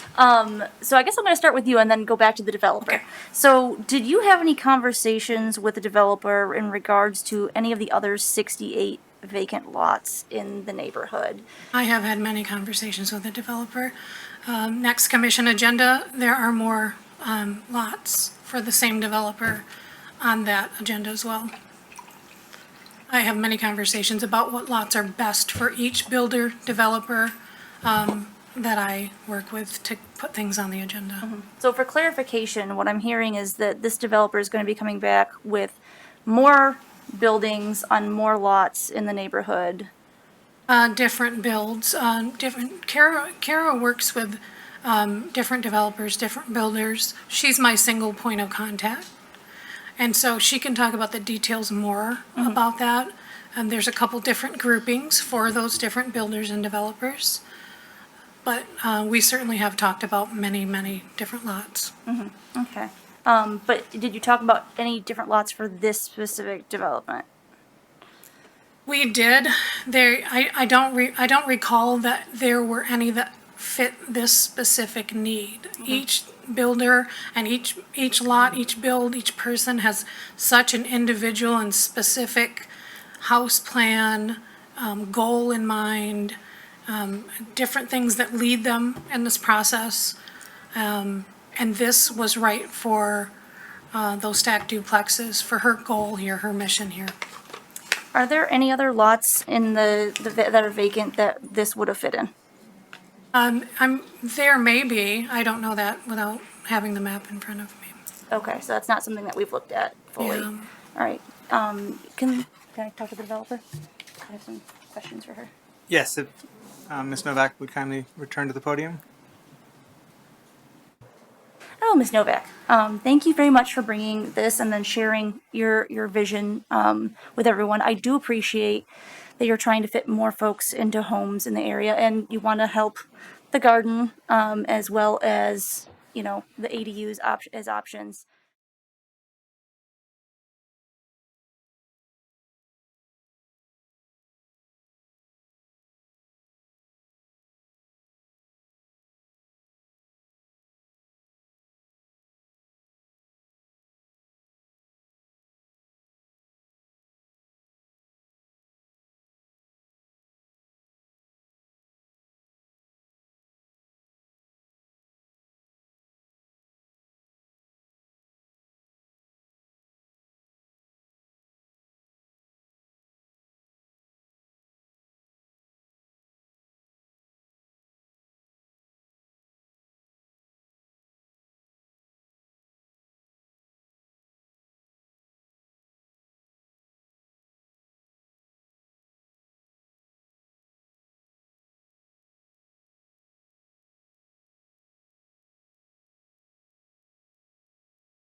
Civil War, more than 2.5 years after President Abraham Lincoln issued the Emancipation Proclamation on January 1st, 1863. And whereas on June 19, 1865, Union soldiers led by Major General Gordon Granger arrived in Galveston, Texas, with news that the Civil War had ended and that more than 200,000 enslaved African Americans were finally freed. And whereas African Americans who have been enslaved in the Southwest celebrated June 19, commonly known as Juneteenth Independence Day, as inspiration and encouragement for future generations. And whereas African Americans from the Southwest have continued the tradition of observing Juneteenth Independence Day for over 150 years. And whereas 45 states and the District of Columbia have designated Juneteenth Independence Day as a special day of observance and recognition of the emancipation of all slaves in the United States. Let me move that down a little bit. Let's see, we lost my place. And whereas Juneteenth Independence Day celebration have been held to honor African Americans' freedoms while encouraging self-development and respect for all cultures. And whereas the faith and strength of character demonstrates by former slaves and the descendants of former slaves, along with their great many contributions to America, remains an example for all people of the United States and around the world, regardless of background, religion, or race.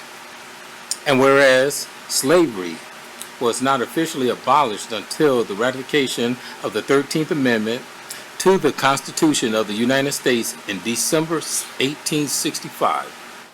And whereas over the course of its history, the United States has grown into a symbol of democracy and freedom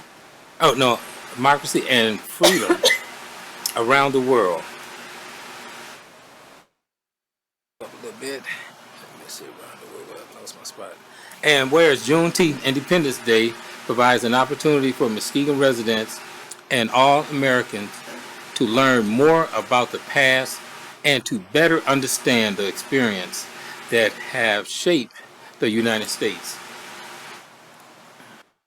Now, therefore, be it resolved that the City Commission for the City of Muskegon respectfully honors, acknowledge, and reaffirms the 19th day of June as Juneteenth National Independence Day, and that in recognition, honors, and acknowledgement of the official federal holiday, Juneteenth National Independence Day, the City of Muskegon will fly the Juneteenth flag at City Hall and at Hackley Park on Thursday, June 19, 2025.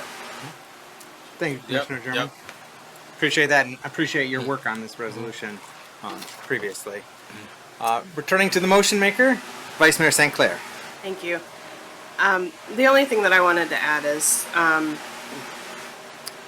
that we would have the flag fly from June 16th through the 19th. Is that correct? That's in the Pride resolution that I have a carve out for the Juneteenth flag to be flown June 16th through the 19th. So not just the day of, but yeah. Yes. So thank you. I'm excited to support this. Thank you, Vice Mayor St. Clair. Commissioner German, is the supporter anything to add? Yes. This has been probably the third time if we've passed this to be flown in. I know we did fly it longer. And the only thing that I want to see is, because as we make this aware to the City of Muskegon and the people that do not understand what Juneteenth is all about, I feel the flag should be flown a little bit longer, the 19th, maybe even 5 days. That's what I was looking. I know I made the proposal that it be flown in Hackley Park last year, which, got some attention, but also City Hall, because we're talking about history and a oppression of a race of people that had endured hardship still to this day. I just came back from Alabama, and I just share this story because I think it's relevant to what's happening in this country to this day. I was in Alabama, and Alabama and Mississippi is considered two of the most racist states in this nation. But I visit a store in Burnt Corn, Alabama, and I talked to an 82-year-old woman who lived there. Her great-grandfather was a slave.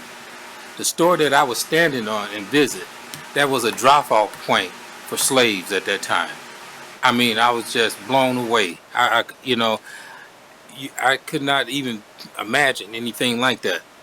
So, as we move forward to make our community wear more inclusive and see that the city of Muskegon is taking every initiative to educate the community and those who don't know the history, in which the history has been taken out of the textbooks and now banned by, this administration in office now.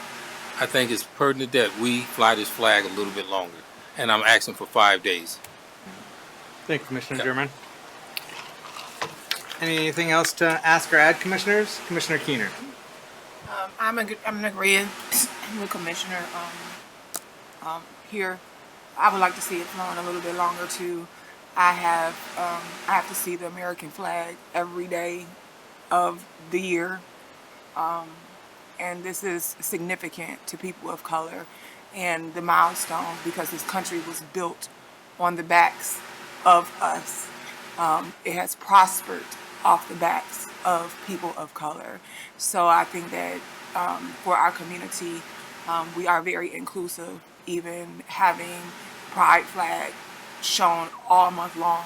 And so I would like for it to be considered that we do have a full week, and additionally ensure that we have the proper flag. I'm hoping that the proper flag, proper size is ordered this year as well. Thank you, Commissioner Keener.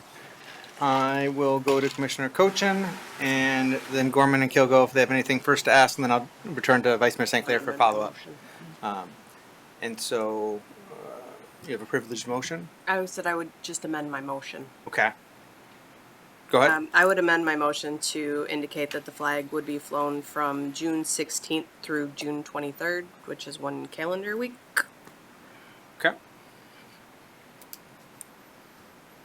Oh, I'm okay with that. Yeah. I'm support. It's a friendly amendment. Okay. All right, we're gonna remember that on the next one. Commissioner Cochin. I wanted to say that I would support flying the flag for a week. I think it is important that we celebrate and really embrace the diversity and be as inclusive as possible as a city, because everyone's voice matters. I know that there's a lot of people out there who think that their voices don't matter for a lot of different reasons, but they really do. And it is important that we celebrate our citizens, and if this is a small way that we can do that and show people that they are safe and included, I'm all about it. The only question I do have is, what is the regulations on flying two flags at Hackley Park? I'm not super familiar with flag regulations, so. So they wouldn't be flown at the same time. They would not be flown at the same time. In the Pride resolution, I have a carve out for the Juneteenth flag to be flown. Mm-hmm.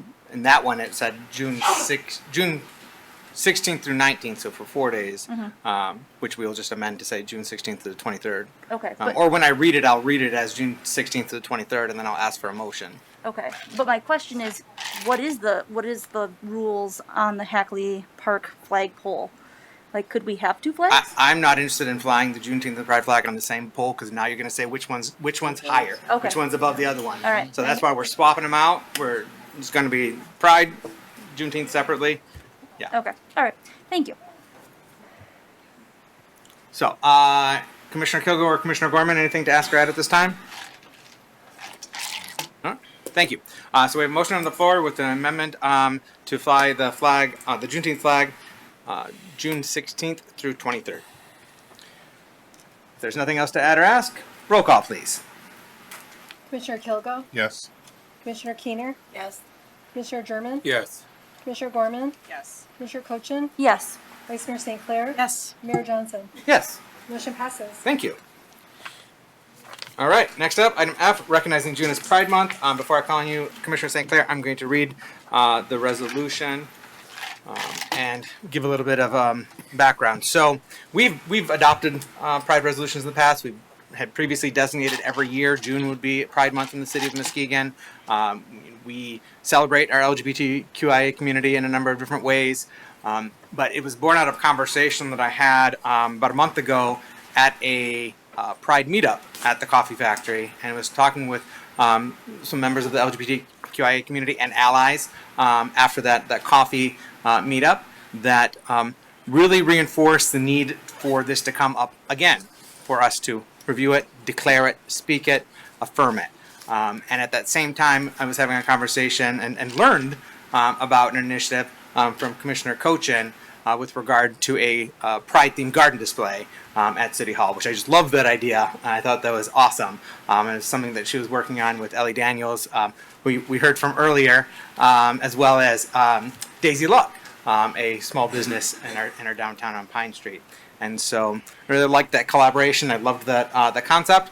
And so we incorporated that concept into this Pride resolution, which is not the exact same version as previous ones. It's a combination of different elements pulled together. So this is a refresh of our Pride resolution while incorporating the garden display. And so I shall read it. The City of Muskegon Resolution honoring Pride Month. Whereas the City of Muskegon is home to a diverse and vibrant lesbian, gay, bisexual, transgender, queer, intersex, and asexual LGBTQIA community, and is committed to supporting their visibility, dignity, and inclusion.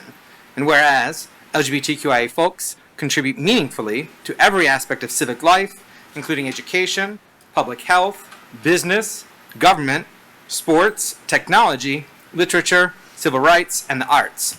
And whereas each June, communities across the country commemorate Pride Month in honor of the 1969 Stonewall Uprising, a pivotal moment in the struggle for LGBTQIA rights and justice. And whereas Pride Month is a time to honor the resilience, contributions, and advocacy of LGBTQIA people, to recognize the progress that has been made, and to reaffirm the city's steadfast commitment to equality and respect for all residents, employees, and visitors. And whereas, despite advancements, LGBTQIA individuals continue to face discrimination and marginalization, underscoring the importance of solidarity, public recognition, and active support from communities like Muskegon. And whereas symbols such as the Pride flag represent diversity, inclusion, and joy, with their public display promoting awareness and acceptance. And whereas the City of Muskegon is proud to host the Muskegon Pride Festival in downtown Muskegon, drawing thousands of people from throughout West Michigan and beyond. Now, therefore, be it resolved that the City Commission of the City of Muskegon hereby proclaims June as Pride Month in the City of Muskegon. And be it further resolved that, in celebration of Pride Month, the City of Muskegon will fly the Pride flag at Hackley Park throughout the month of June 2025, save for June 16th through 23rd, when the Juneteenth flag will be flown, and will also host a Pride-themed garden display at City Hall as a visible expression of support, respect, and unity. Vice Mayor St. Clair. I move to adopt the resolution recognizing June as Pride Month and to fly the Pride flag at Hackley Park throughout the month of June, save for June 16th through June 23rd, when the Juneteenth flag will be flown, and also to host a Pride-themed garden display at City Hall as a visible expression of support, respect, and unity. Support. All right. We have a motion by Vice Mayor St. Clair, supported by Commissioner Kilgo. Vice Mayor St. Clair. Thank you. I am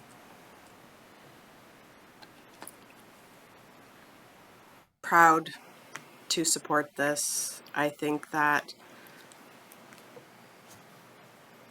now is a really important time to stand up and be firm in our support of including everyone, whomever they love, however they live, whatever their family looks like. And I'm really proud to be part of a community who is not afraid to stand up and be brave. So I'm very happy to support this. Thank you, Vice Mayor St. Clair. Commissioner Kilgo? Thank you. Diversity, inclusion, equity, those aren't bad words. And there are people in our country trying to make those words bad words. There's no question in my mind that diversity, liberty, and justice for all, like someone said earlier, all of those things, when they say everyone, they mean everyone. And I'm more than happy to support this resolution. Most of my commission know I'm getting married next year, and I'll have a new daughter who is in the LGBTQIA family, and and I love her already. There's no question to me that the city of Muskegon and all cities across Michigan and all cities across the country should support Pride Month in June. You're here. Thank you, Commissioner Kilgo.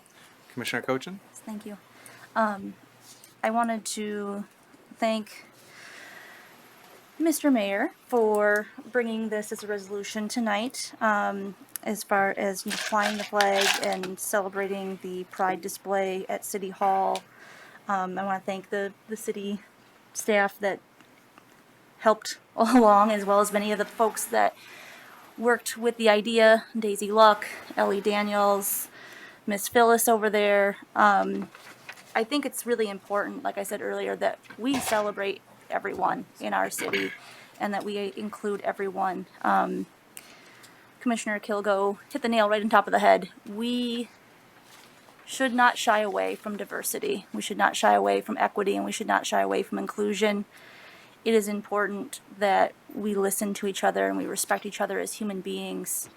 I don't want anybody in the city of Muskegon to think that their city does not celebrate who they are at any point in time. And celebrating Pride Month, I think, is important. And when the commission complied in advance to a Supreme Court order that came down a few years ago, my heart sank. And I started thinking about ways to work around some of that. And I am so proud to be a part of this right now and voting yes in support of this resolution. Thank you, Commissioner Cochin. Commissioner Keener? Very quickly, I'm very much in support of this resolution. I have a beautiful, gorgeous daughter who it took her forever to be who she is.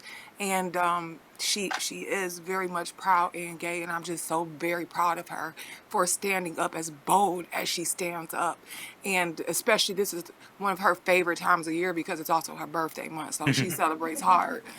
So I am very much in support. I have so many friends, and I'm just so proud to be able to support them and allow them to be free, because I believe we all should be free. And I worry that the way our world is changing so rapidly, especially here in the United States, I worry about that freedom that we all should have. And so I am so proud of my council for being in support of something so wonderful and glorious. Thank you, Commissioner Keener. Commissioner German? Yes, thank you, Mayor. This resolution at a different time last year, was it last year, a few years ago?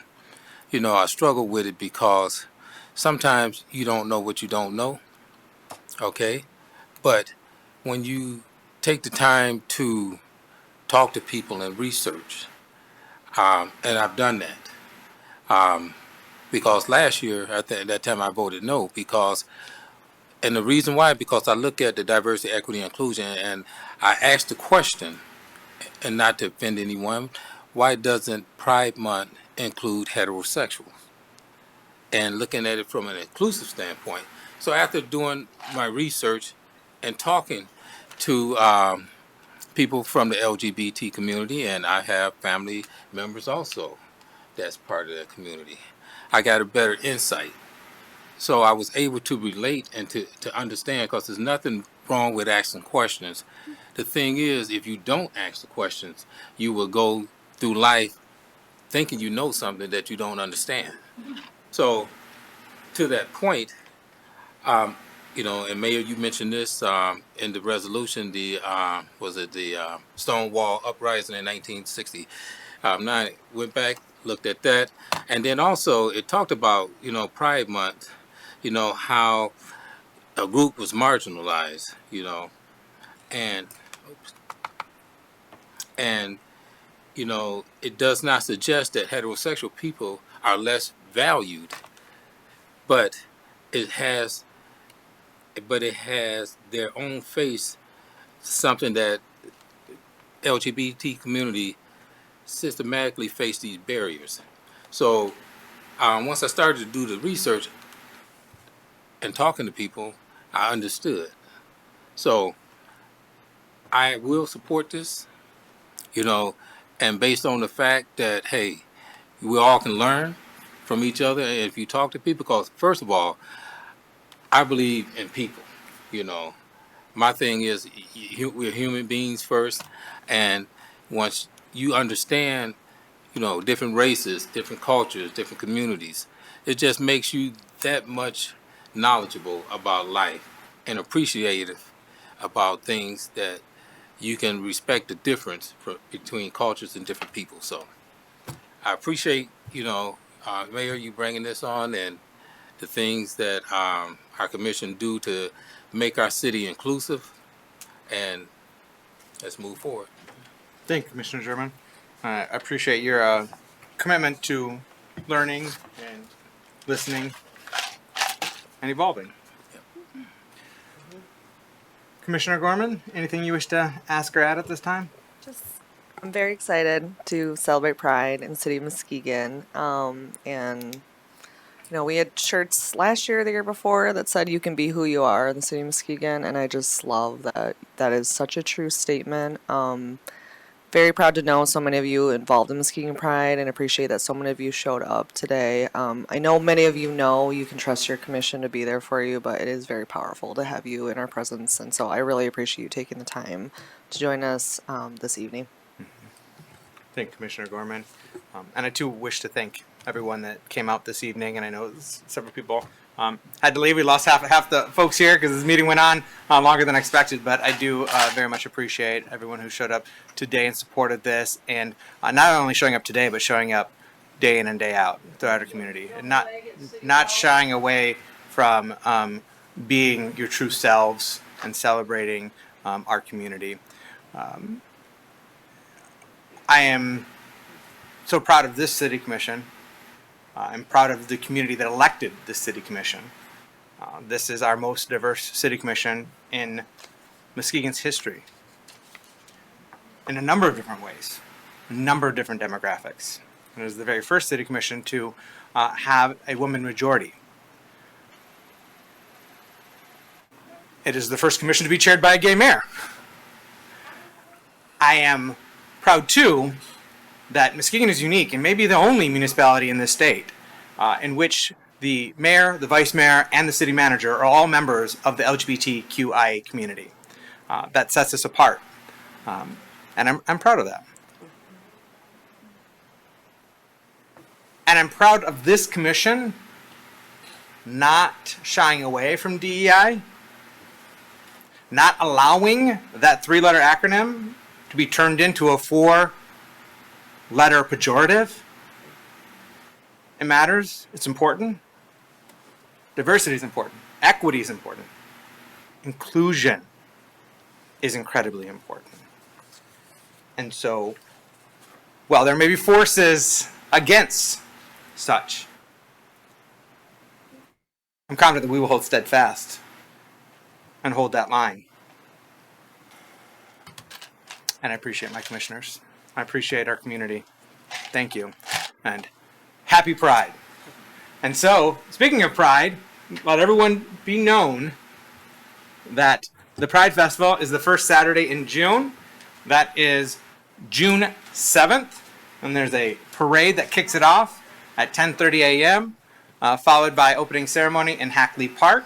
The parade will be going down Western Avenue with the ceremony at Hackley Park and festivities throughout the day going into the evening. So I encourage everyone to come out and support our Pride Festival in downtown Muskegon. Come all. All right, roll call, please. Commissioner Keener, Yes. Commissioner German, Yes. Commissioner Gorman, Yes. Commissioner Cochin, Yes. Vice Mayor St. Clair, Yes. Mayor Johnson, Yes. Commissioner Kilgo. Yes. Motion passes. Thank you. All right.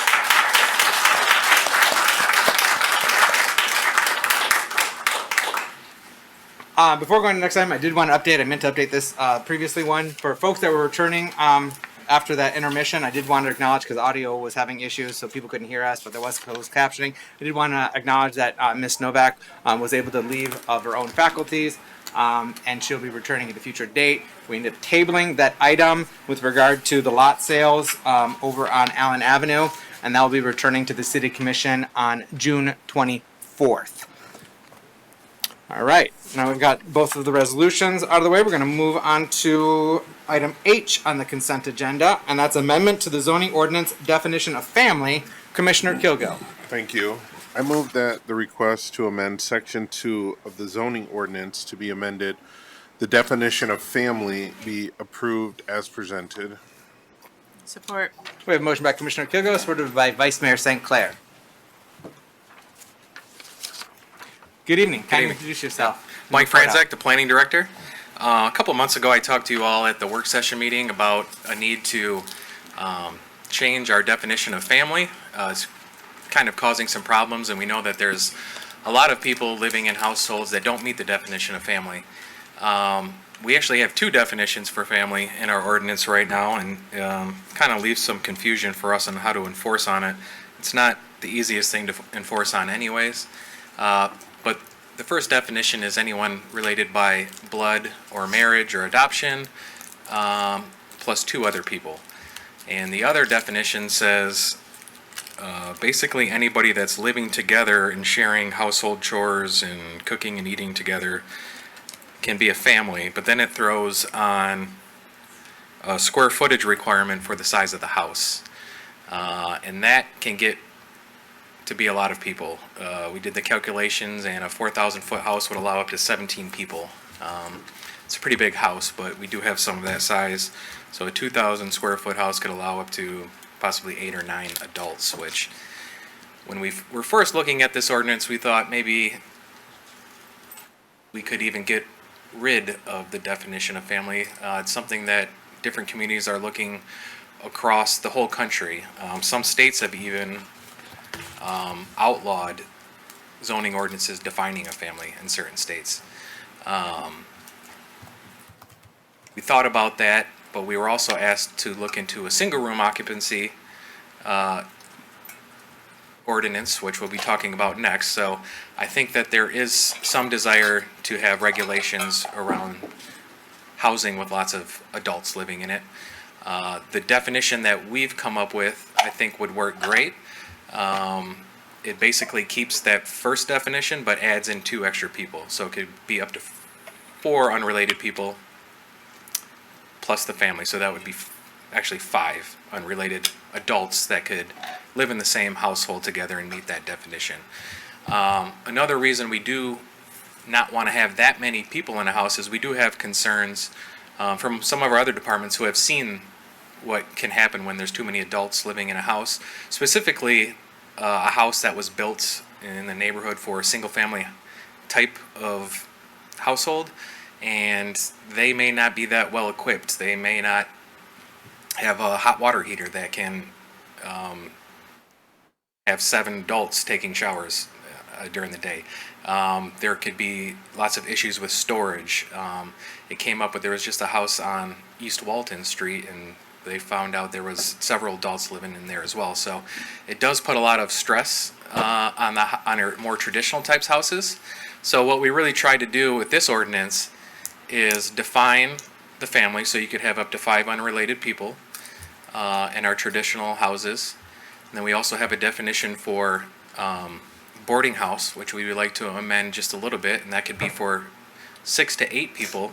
And then if it were going to go larger, that's when we would have the single room occupancy ordinance. So there would really be a place for every size family to go, but we would want them in the appropriate type of building so that they could handle that much stress on the house. Thank you, Mr. Franzik. Commissioner Kilgo. Thank you. Thank you, Director Franzik. I get it. We want the appropriate number of people in said house. I, for one, am one who thinks that we should just abolish the definition of family. I guess my first question would be, because I have a friend who owns an older home here in the city. It has 9 legal bedrooms. So, and his plan was to put veterans in this house. There are some common spaces, so that wouldn't work for this family definition, but you were talking about a boarding house and then a single room occupancy. Can you explain the difference between the boarding one, 6 to 8, and then the single room occupancy? Like, what's going to be the difference between those two? So what I'm suggesting to amend the boarding house definition, I think it was just an error the way it's listed in our ordinance now. It does not talk about having to have the owner on site, but when you do the research and you look at what every other city's doing, traditionally a boarding house is supposed to have the occupant at the house and renting out their couple extra rooms. Now a single room occupancy would say that the owner doesn't have to be there. We've written it so that they could, if they want to just have their own dwelling spot there and be on site, that would be fine. But that's the main difference. Is a boarding house you would think of more as a traditional type of house, and you have extra rooms and you're renting those out to extra people. Single room occupancy would be something very large with a lot of rooms. And actually what we're looking at doing with the single room occupancy is it ties in really well with our master plan. And we see a lot of these popping up illegally. So it'd be nice if we had some direction to get people beforehand. Train of thought there, but so what you see these single room occupancies, a lot of time we get requests for former churches or former schools, and those are oftentimes zoned R neighborhood. But our master plan says we should zone for these things to allow for higher density, because we know a single family is not going into an old church or an old school. It's just not going to work. So they're really attractive to single room occupancies. Now, what you could do is ask for a rezoning to RM1 where these would be allowed, and that would not be considered a spot zone, even though it's one parcel. Would not be considered a spot zone because it follows our master plan's directions to use these for more dense properties. Okay. So then that leads me in, and I know these are kind of tying in H and I together, but I'm sure there aren't a lot of builders that are looking to build a 4,000 square foot dwelling and just have necessarily single room occupancy. There may be some, but I'm more thinking of some of the older buildings in our city that may be spread out, being turned into something that works for single room occupancy. For instance, I just heard that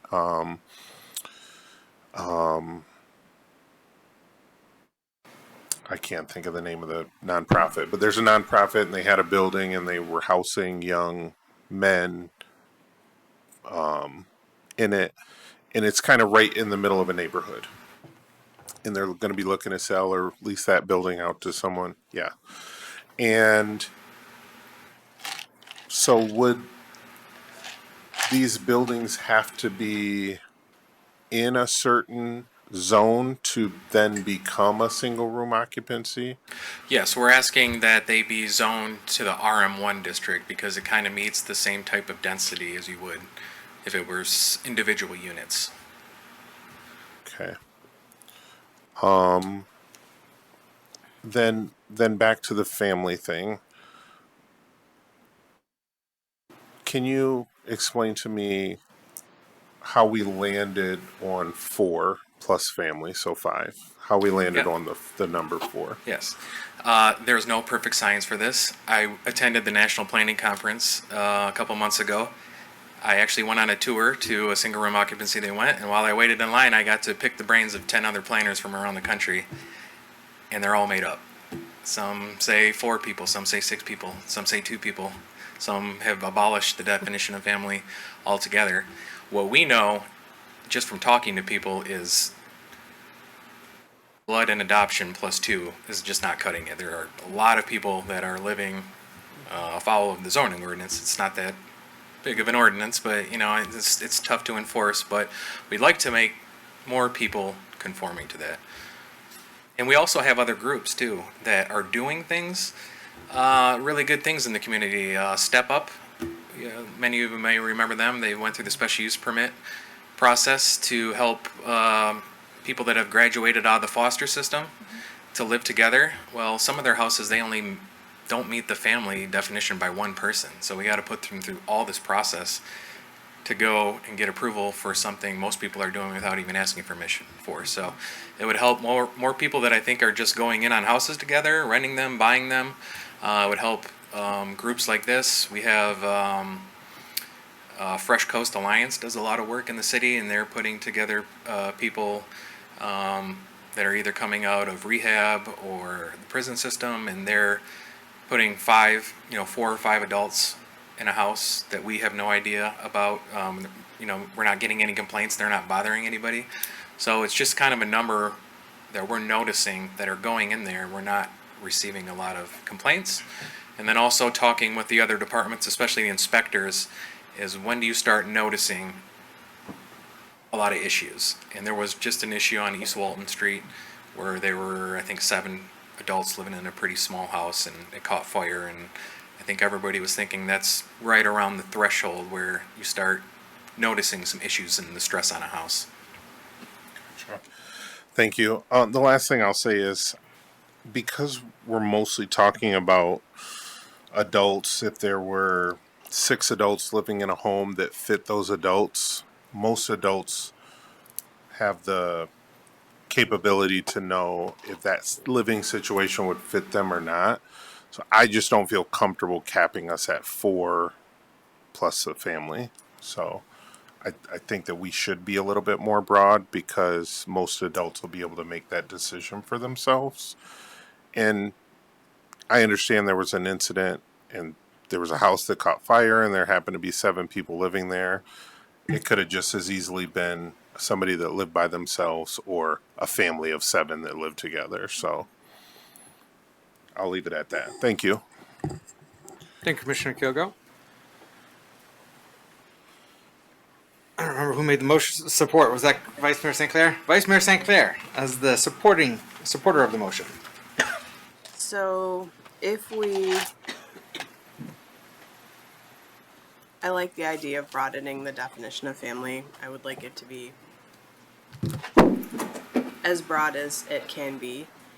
If we did not approve this tonight, it would revert to the current definition of family that we have, which is more restrictive.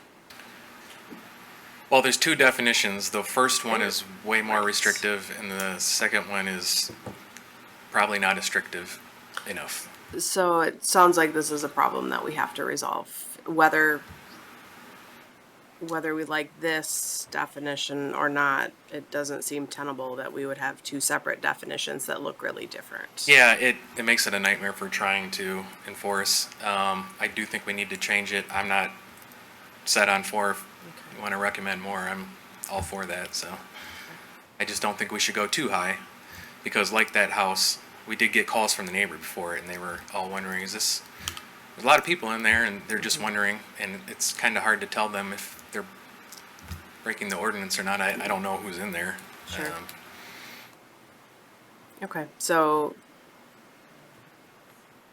I'm not opposed to this. I understand that there's thought behind this that I have not had those thoughts, and I haven't put very much of my attention into this at all. I'm also really uncomfortable with leaving it the way it is, which seems to be the alternative. I am aware that anytime we change an ordinance or a rule or a regulation, we always have the option to change it again in the future. So I don't think I have any other questions. Thank you. Thank you, Vice Mayor St. Clair. Commissioner Cochin. I appreciate your work on this, Director Franzik. The other thing I did want to mention was I also feel like shifting the definition of family is critical, especially in today's housing market. And I would be more welcome to something even more broad than this. I definitely support Commissioner Kilgo and Vice Mayor Sinclair in that respect. I think we'll talk more about the other part that I have questions about in I, so I'll yield for there. Thank you, Commissioner Cochin. Anything else to ask or add at this time, commissioners? Just a question. Thank you. Thank you, Mayor. Thank you, Director Franzik. You mentioned the incident that happened with the family, 7 people in the homes, and I think, as you stated, no one was injured or any casualties or anything like that. I don't believe so. Okay, yeah. It's just one example. To pick on them. Now, and how you define family, you talked about that. If it was a married couple that had, 10 children, where would that fit into changing this order? That'd be fine if a married couple adopted 20 kids, had 20 kids, they would be okay.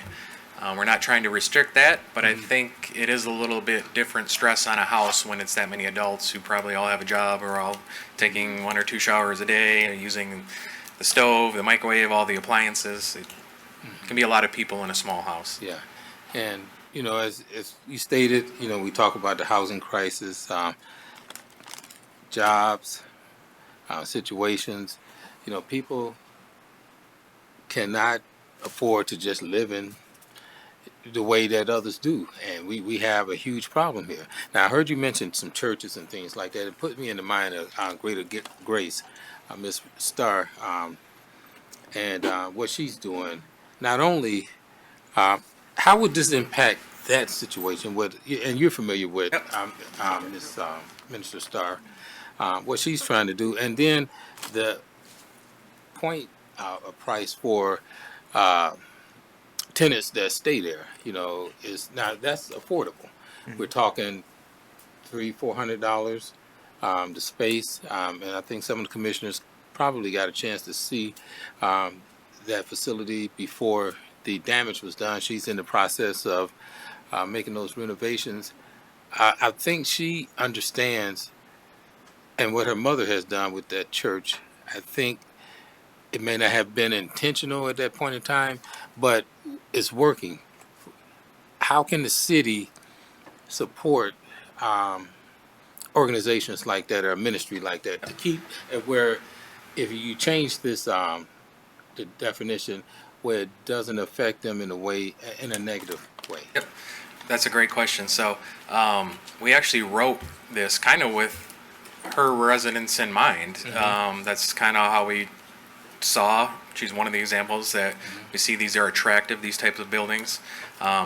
If we would have passed an ordinance, it really would have given her the guidelines to work with. Now, no matter what we do tonight, she has a variance. So she's, whatever we pass, she's basically grandfathered in. She has her variance to keep it as is.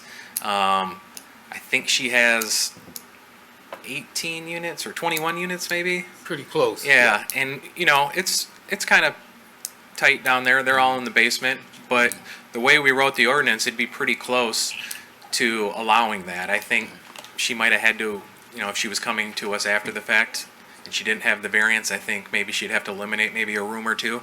But for the most part, she's meeting that, so. Yeah. But, and thank you for clarifying that. I would like to see that building actually, and I know she's got part of the grant funding to help with that building, and if we can support her in any way to make sure that that project is complete, so we can get people in these homes. I mean, in that facility that need housing, would be a benefit to the community and the city as well. Point of information. Were you specifically speaking about item I, like the single Single room room occupancy. occupancy? Yeah, that was all related to single room Okay, occupancy. thank you. Yep. Thank you. But it put me in the mind when you mentioned it. No problem. They're connected. I almost asked you to reserve that question and answer to the next item, but it was top of mind and you were on top of it. So I was like, we'll go with it. But thank you for the point of information to recognize that. All right, Commissioner Keener or Commissioner Gorman, anything to ask or add on with regard to the proposed definition of family? No? Okay. I do have one question and perhaps then a comment. What's the necessity, if at all, of having that last clause of with all such individuals being domiciled together as a single domestic housekeeping unit in the dwelling? Is that necessary? Did I not eliminate that? Because I definitely meant to. That was the intent to eliminate? Okay. Let's see. So That's in the proposed ordinance. And in the draft of the ordinance that would be published if we were to adopt it. That's a good catch because that's one of the sentences I wanted removed. So Okay. I don't. Think As do I. So glad we're in agreement in removing that clause. So after the comma, yeah, I would. Okay. delete So it. then, do we need to make an amendment, or is it just an acknowledgement that that was the original intent of the Just an proposed acknowledgement is ordinance? fine.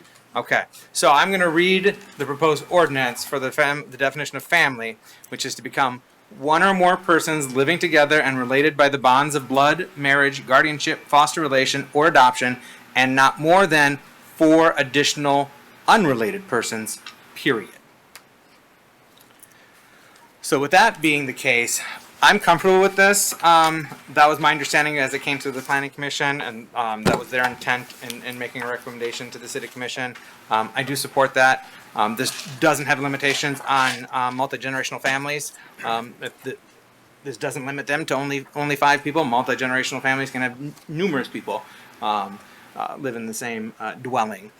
With regard to additional unrelated persons, I do want to acknowledge that this definition for family is 5, but there is an opportunity with the rooming, what do we call it, rooming house, that there could be additional unrelated adults living together, and it's allowed in the same zoning designation. So really in that case, because some people had talked about wanting to have more adults being able to, it would just essentially, unless I'm mistaken, it essentially would just become, or be classified as a rooming house until it hits that next threshold, in which case it wouldn't be allowed, and the next threshold would be 8 altogether. Yes. And so if you were to have 8 unrelated adults, or 7 adults,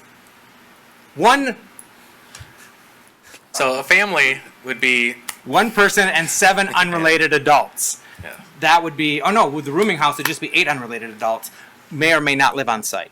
Am I correct in? Well, the definition of family would be up I'm talking about rooming house. 5. Sorry. So Yes. anything over that would have to go to rooming house. Yes, and so I'm just saying So there's it'd an be 6 opportunity or- from 6 to 8 Yes. in the rooming house. Yep. In the same zones that we are allowing, up to 5 adults. We actually did not change where they would go. We're changing the definition now, but I think we probably should come back and look about. Right now, their boarding houses are only allowed in RM2 and RM3, which is not very many districts, but I think it would be worth an amendment. But you are proposing that the rooming house I'm jumping ahead to the next item, but I Yeah. thought you were saying it was going to be in our neighborhood residential, which is all of our single family, not single family, we don't have single family zoning anymore. All of our residential zoning would allow that, plus FBC, form-based code, urban residential, and RM1 districts. So that is. Yeah, you're right. I'm sorry. I made an amendment to that. That's, Okay, so yes. I just wanted to point that out, folks, that because there was some concern about not having more than 5 adults in a home. that essentially when you go from 6 to 8, it just changes the classification from a home to now a rooming house. But you still could have 8 adults in a house together, assuming you have the proper parameters for number of beds and space and so on and so forth. But there is an opportunity for up to 8 adults with that rooming house definition. And the next item, And it would be an R form-based code urban residential and RM1 districts, so for boarding houses. You're Okay. right.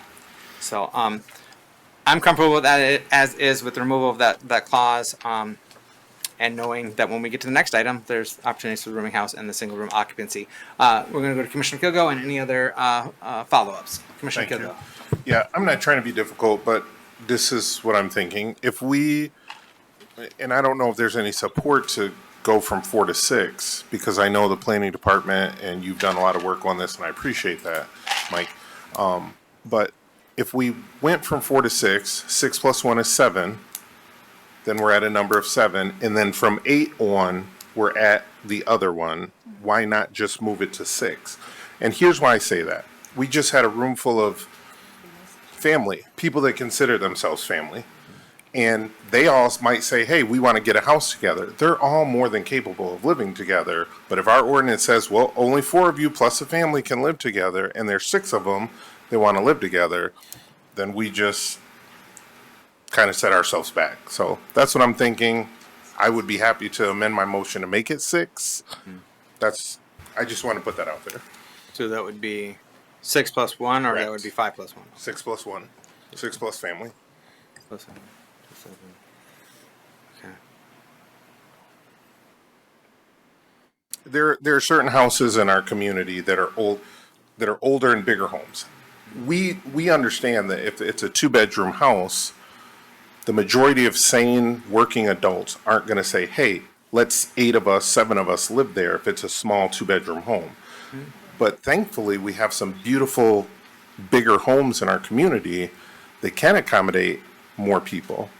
So I think adults are sane enough to make those decisions, to say, hey, times are hard, we can all go in together, pay this rent or pay this mortgage or whatever. And I don't think it's something that's going to get out of control in our community, where we're going to have all these houses where people are flowing out the windows. But in those cases where it just works and there's 7 people that are unrelated or 6 people that are unrelated under the same roof, that they're not being, they get some notice on the door saying you have to vacate. I wholeheartedly agree with you, Commissioner Kilgo. And that's where I was thinking that with the rooming house and that those parameters, that you still could have 8 adults living together in one space, choosing to cohabitate, share bills, share resources, that we still have that opportunity. It's just classified differently. And that's my only point, or what I was getting at earlier. Yeah. Vice Mayor St. Clair, and then we'll go to Commissioner Kilgo, or Commissioner Cochin. Thank you.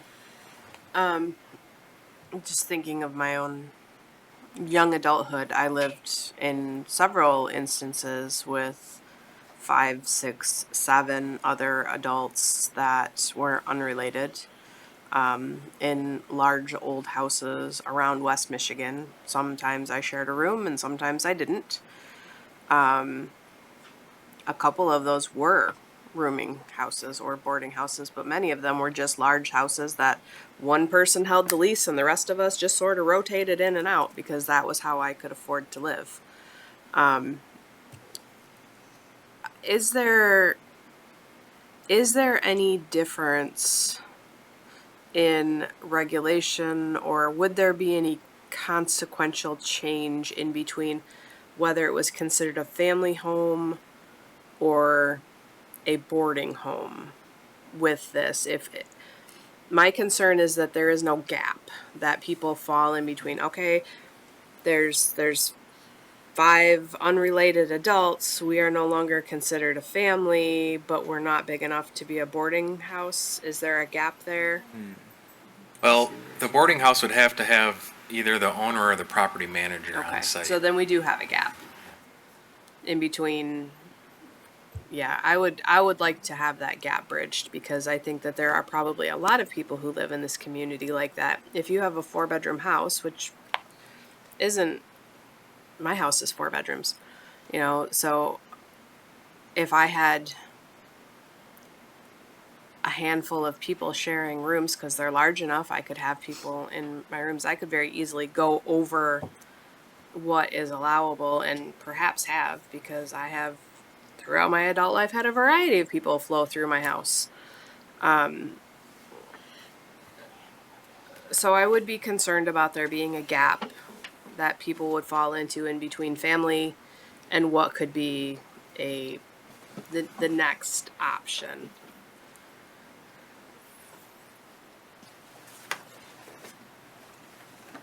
So I don't know what to do with that, but it feels like a problem. Sounds like maybe you're in favor of upping it.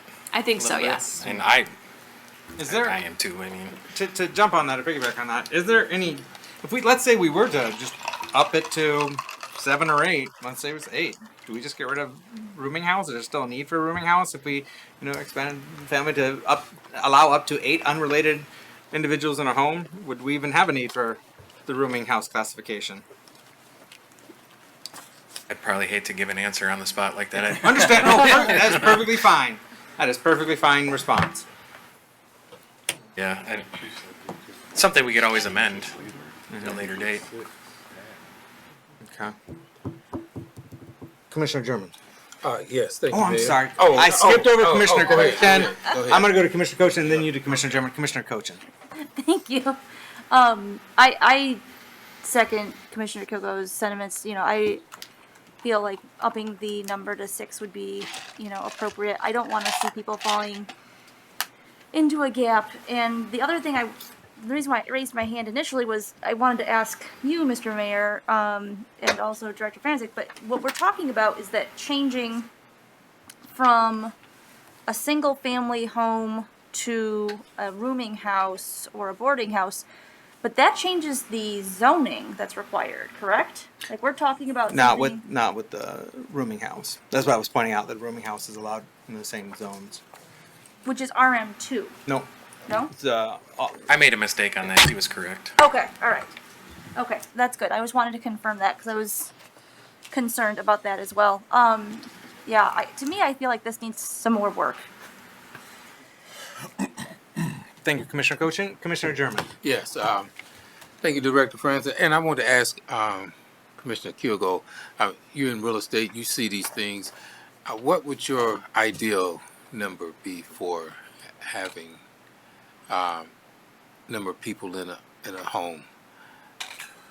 Well, I don't necessarily think it's up to me as much as it is up to the home in the neighborhood. So, like some of the homes in our historic district, some of the houses on Clinton Street, right by the old Hackley Hospital. Like, we have some bigger houses in our neighborhoods that may be one of those, like Vice Mayor said, that just accommodate more people.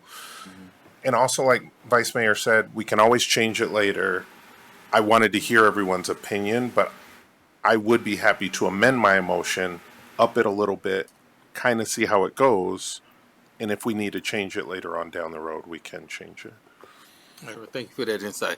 I mean, and I echo your sentiments as well. I mean, for the last probably 6 years, I see the crisis and going all the way back, especially to 2020 COVID, when it really hit. Families was hurting, people trying to make ends meet, staying together. Who's to say something else like that, won't happen, and then you have this ordinance in place. I think about things like that, and I would like to see the limits increased of tenants that could be in a house due to what you're doing with the ordinance. I think that would be, and I believe most people, when they have somewhere to stay, they're going to act civil and try to be a good tenant or resident. So that's just where I stand. Okay. Yeah. Mr. Mayor. Yes. It does look like if we increase it to a family plus 7, that would get us to 8, which is the max of the boarding house. So there would be no need for a boarding house definition. We got it to a family plus 7. Okay. Is there a benefit to distinguishing them? Like, because my first inclination with reading this is that when we are getting to that upper threshold, 6 to 8, that with the rooming house, that we do have regulations around the square footage of the facility and the living space, and so there's parameters around that.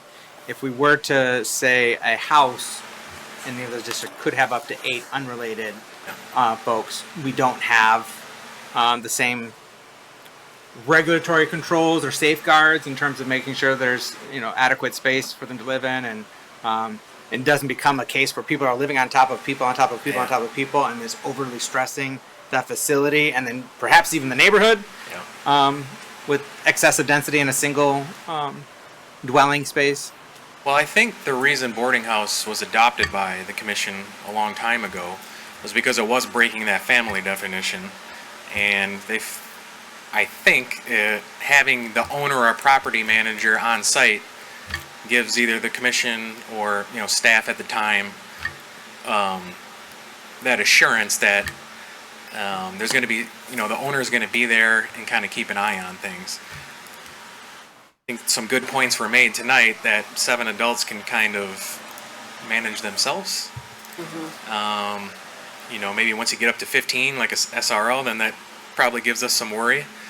But I think if that answers your question, I think that's why boarding house was defined, is just to make sure that you have that person on site. Okay. Yeah. Got it. So, commissioners, what's your pleasure? Yeah, I'd like to make a motion to up it to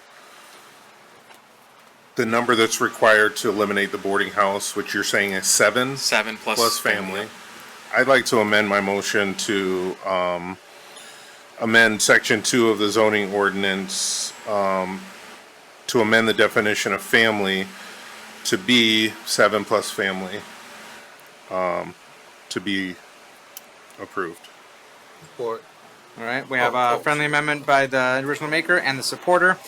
Just to restate my understanding, the new motion to be considered is family, 1 or more persons living together and related by the bonds of blood, marriage, guardianship, foster relation, or adoption, and not more than 6 additional unrelated persons. Right? So you wanted 7? No, 7.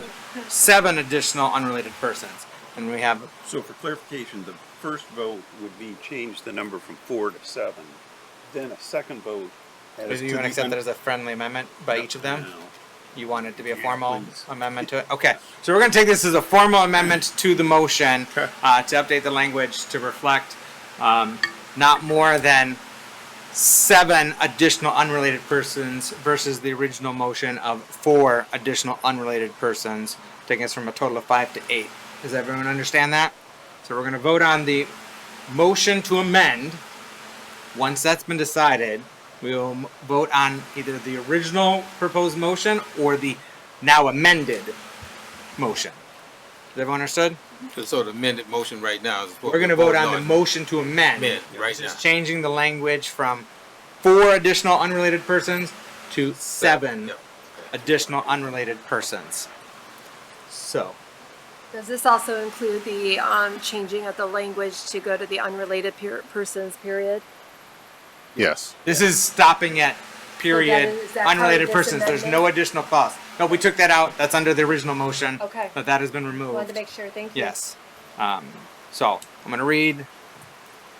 If we approve this motion to amend, the motion that we then will vote on will state family is defined as 1 or more persons living together and related by the bonds of blood, marriage, guardianship, foster relation, or adoption, and not more than 7 additional unrelated persons, period. Understood? Roll call. Roll call, please. Was there a first and a second for that? That's the same as the original Thank you. maker and supporter. Commissioner Kilgo, followed by Vice Mayor St. Clair. Thank you. Roll call, please. Commissioner Gorman? Yes. Commissioner Cochin, Yes. Vice Mayor St. Clair, Yes. Mayor Johnson, Yes. Commissioner Kilgo, Yes. Commissioner Keener, Commissioner German. Yes. Motion passes. Thank you. Now the amended motion. Everyone understand? I don't need to restate it? Go ahead and restate it one more time. Okay. So now the amended motion to be voted on is family, one or more persons living together and related by the bonds of blood, marriage, guardianship, foster relation, or adoption, and not more than 7 additional unrelated persons.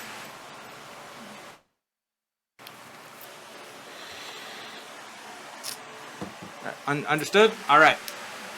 Roll call, please. Commissioner German, I knew it was gonna be yes. Commissioner Gorman, Commissioner Cochin, Yes. Vice Mayor St. Clair, Yes. Mayor Johnson, Yes. Commissioner Kilgo, Yes. Commissioner Keener. Motion passes. Thank you. All right. Next item is amendment to the zoning ordinance creating regulations for single-room occupancy homes and rooming houses. And that is item I, Commissioner German. Before I go to you, Commissioner German, I want to ask our planning manager if he wishes to modify the proposed, the recommended motion. Yes. I would recommend that we just eliminate the regulations for rooming houses, and that section 2318 just says single room occupancies, and then gets rid of that language about the rooming houses and goes straight into single room occupancy. Okay. I'm sorry, I just realized those numbers are wrong on that, but So is it 2318 yes. that we're amending? Okay. So then I would entertain a motion that the request to amend section 2318 of the zoning ordinance to create regulations for single room occupancy be approved as presented. Okay. So moved. so we yeah, so moved. Yeah. Okay. We got a support? Yep, support. All right, we've got a motion by Commissioner German, supported by Commissioner Cochin. Commissioner German. Yeah. But pretty much you went over this and answered the question, so I really don't have anything. I guess it's pretty self-explanatory. So I yield. Thank you, Commissioner German. Commissioner Cochin. No, you answered my questions. Great job. Thank you. Anything else to ask our ad commissioners? Do we want, this is a zoning amendment, right? I see.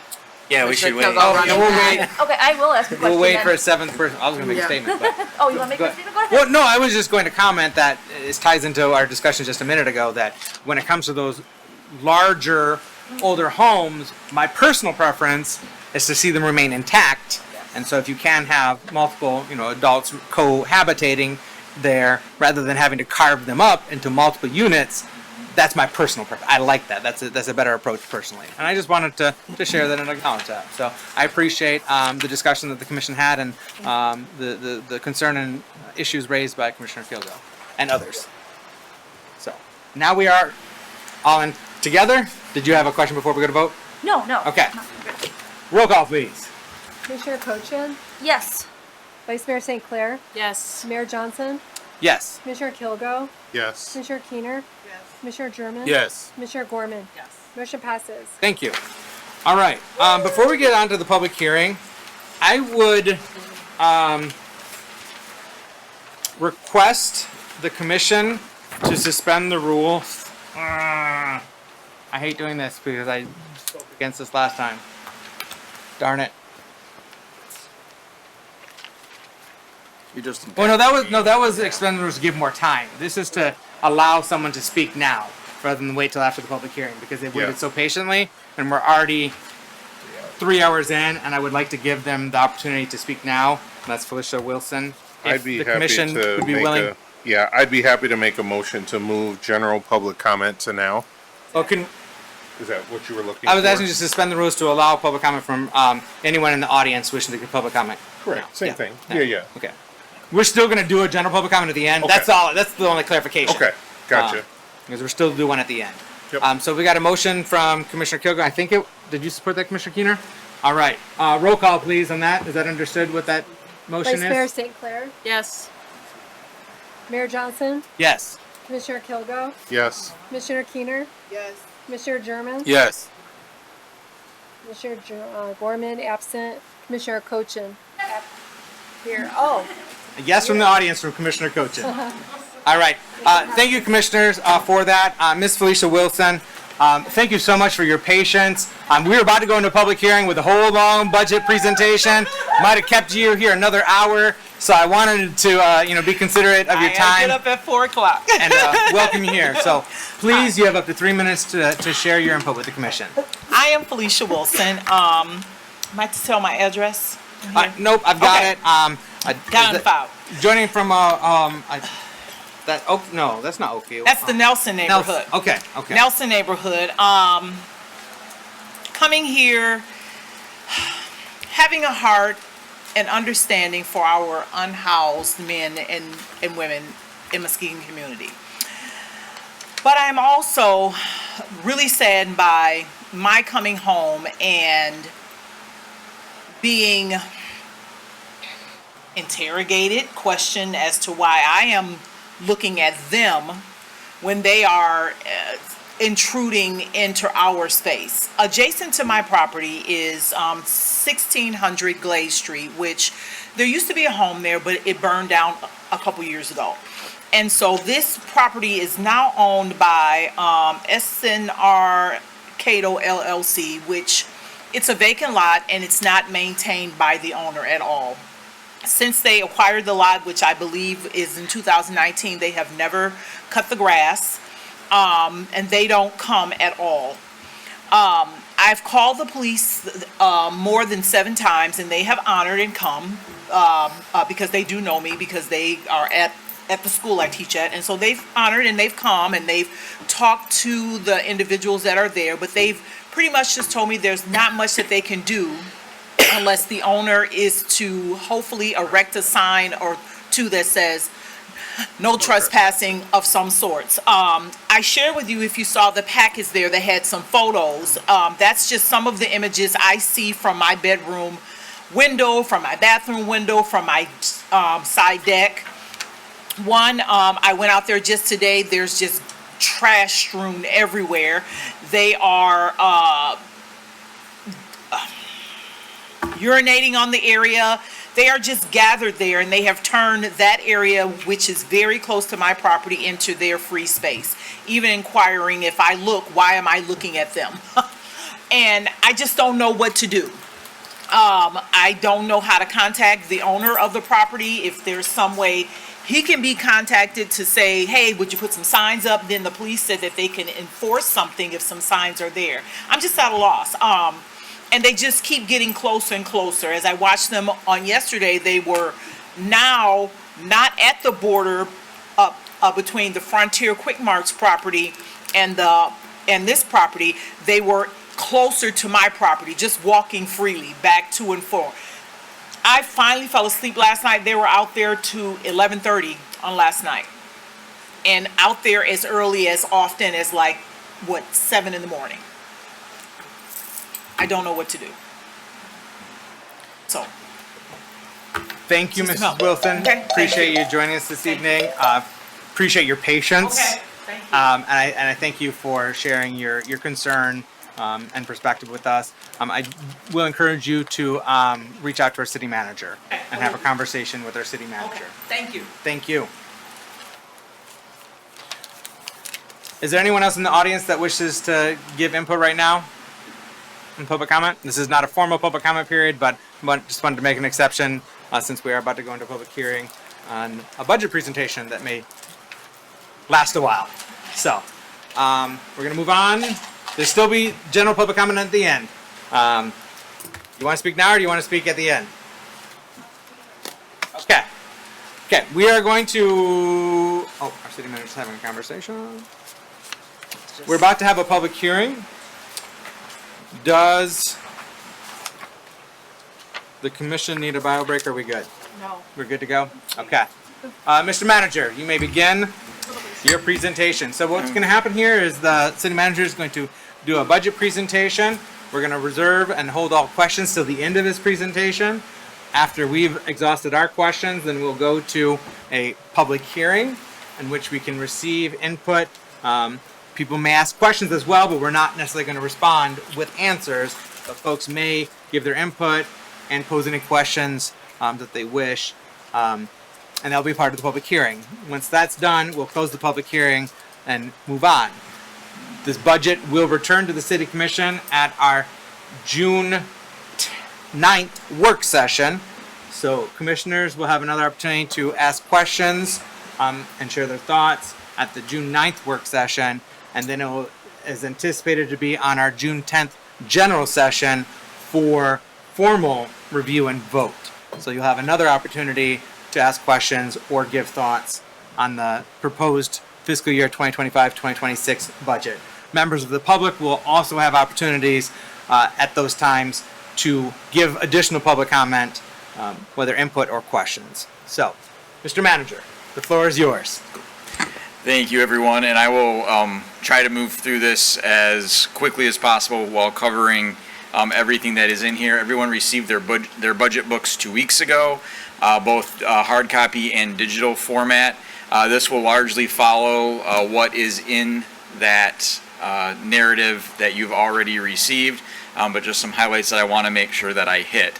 I do want to start out by thanking staff. We had many staff members who helped put hours into this budget. Specifically, Hayden, Jessica, Sarah, Pete, Ken, and Leanne worked hours and hours and hours across all divisions, all funds to put this budget together. I'm the one who's standing up here today, but it wouldn't be done without all these folks. And yes, round of applause for those folks. And really, every division head, every department head dove into their budget. They did what they were asked to do on reducing non-staffing expenses going into this budget and helping to maintain priorities moving forward. Before we dive into the budget itself, I do want to talk about a little bit about what you see in the budget book, because these are not things that folks see every day. So on every budget page, it kind of looks like this. There's a bunch of numbers, there's a little bit of a description, and then some columns of numbers. The first number that you see is the fund code. This is, in this example, is Fund 101, which is the general fund. And this is where most of our activities happen when you think about governmental activities, police, fire.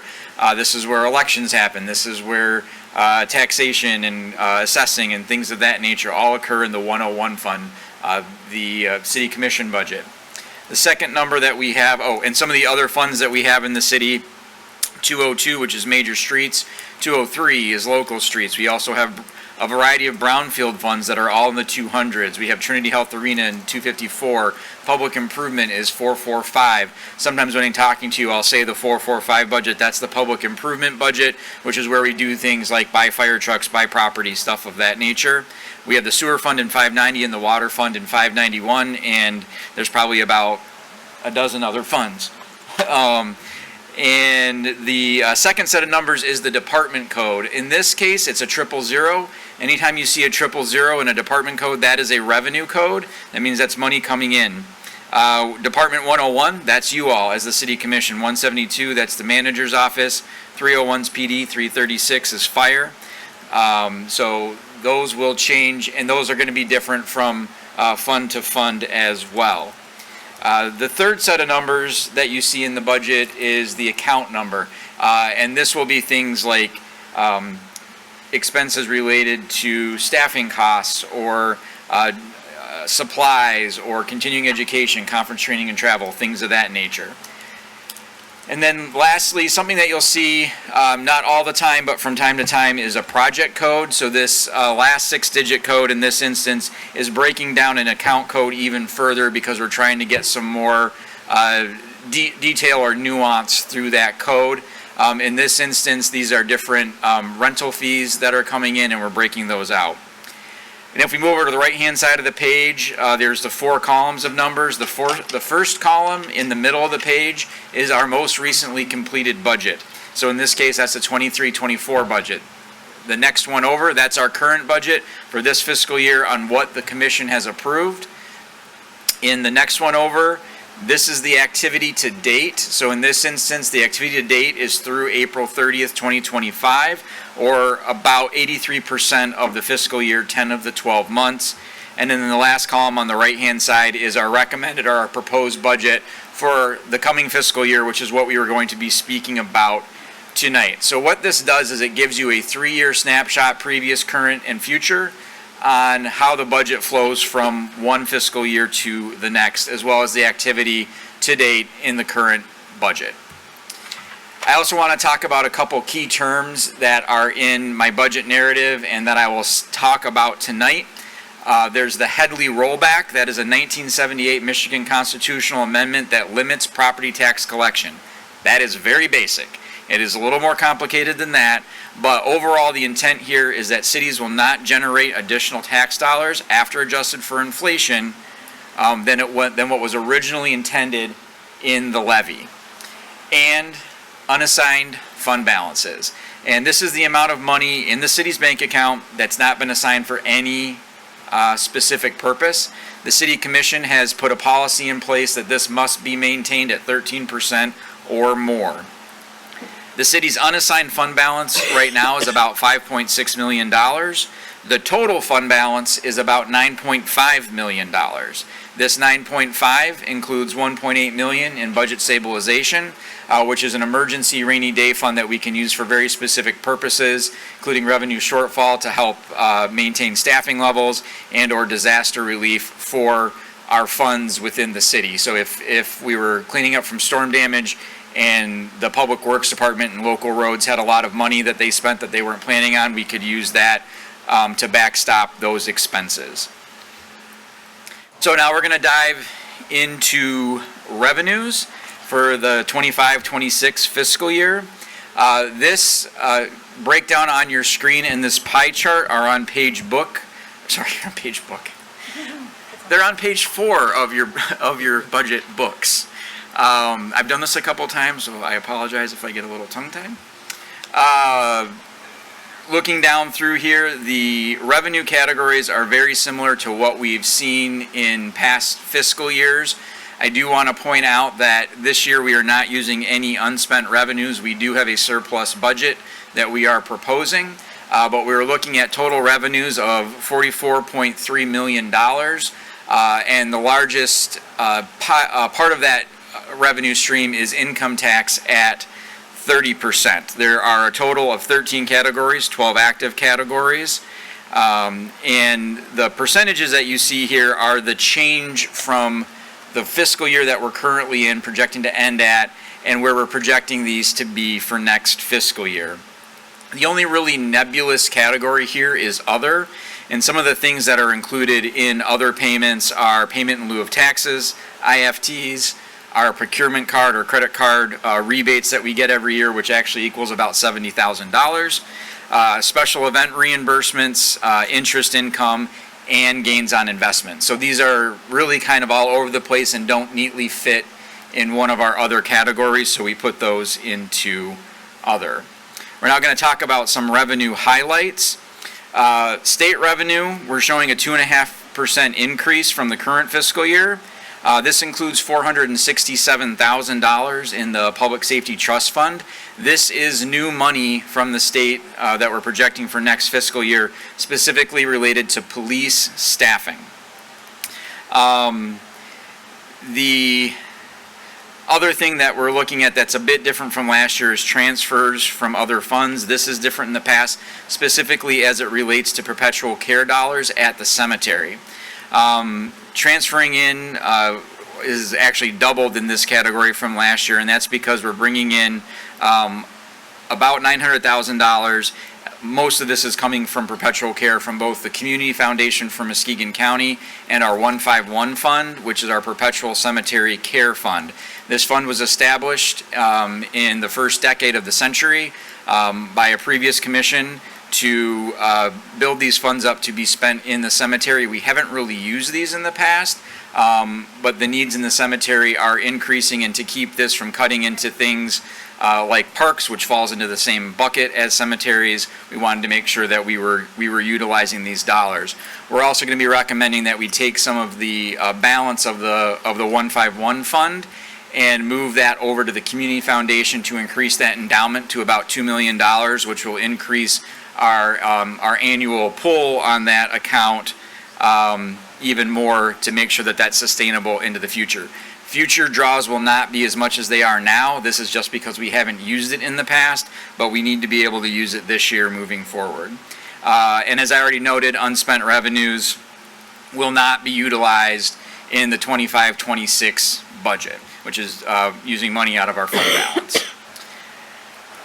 Income taxes, we're projecting $13,223,000 in income tax growth. This number is projected to grow because of two reasons. One, we are projecting a modest 1% increase in the income tax as a base collection, but we also know we have a number of new jobs coming online in the Port City Industrial Park. We know what those average salaries are, and we know that they'll be paying income taxes in. And we're basing that on the fact that nobody would live in the city. We know that some would live in the city, so that income tax dollar will probably be a little bit higher, but we were conservative in that estimate. So this is a direct result of our business development team working to attract new business into the community, and this is having a positive effect on our income tax projections. I will note that in the past couple of years, that income tax number has increased pretty substantially, and that is directly because of the work that Peggy and her team in income tax have done to make sure that everybody who should be paying taxes are paying taxes, and that we're doing everything we can to collect those in the most friendly way possible. And they've really done a great job. We get great compliments from the income tax folks on how they work with people to bring that revenue in. Property taxes, we're looking at about $7.5 million in revenues. So I want to point out again, our income taxes greatly outpace our property taxes. We are subject to a Headley rollback. So our property tax rate will go from 9.6127 mils in '24 to 9.3916 mils in 2025. Despite that rollback, we are still projecting about a $400,000 increase in property tax collection. That is on pace with what we've done in previous fiscal years. So, changing over to expenses for a moment. This is the same chart that you will see on the expense category in your budget. I have made a couple of changes from past years, and we will break those down in just a moment. Total expenditures in the general fund, we're looking at $44,102,840. As noted, this is less than revenue, so we are projecting a budget surplus this year of just over $232,000. Our police department here in the blue, they make up 30% of our general fund budget. This is the same percentage that they made up last year at $13.3 million. The fire department is another large chunk of our budget. So altogether, public safety makes up 42%. Fire makes up that other 12%. That is a 1% increase from the previous fiscal year. This has to do with a couple of different factors. One, we updated the contract of the fire department, but two, we also backfilled two firefighter positions that had been open for well over a year. So those folks are now on the books, so that number is increasing as well. Looking to the next chunks that we're going to talk about, something that we have not talked about much in the past, but I wanted to make sure that we were being bright-eyed about going into the future, is pension administration. Pension costs in the general fund alone are over $4.5 million. That is 10%, a little more than 10% of our general fund budget. And that number will continue to rise through early 2030 at least. And we'll talk about that a little bit more in a minute. In the past, pension administration had been chunked into that administration budget, which has a wide variety of things that I'll talk about in a second. But because of the cost, because of the increase this year in the general fund, over $600,000 in an increased expense this year, I felt it necessary to pull it out so that you all were aware of what this cost is. Parks. This is something that is near and dear to the commission, so I wanted to make sure that we were talking about it. Parks make up 8% of the general fund budget. This is a 1% increase over the previous fiscal year at $3.3 million. That's not the total parks budget, which is north of $5 million with capital costs, but in the general fund, $3.3 million. So parks will continue to receive an historic amount of investment, at least recently. So we will see that slight increase that I talked about. Much of this increase, I do want to point out, is driven in the forestry department, where we are going to be contracting with third-party contractors to do some additional tree trimming and tree removal in areas.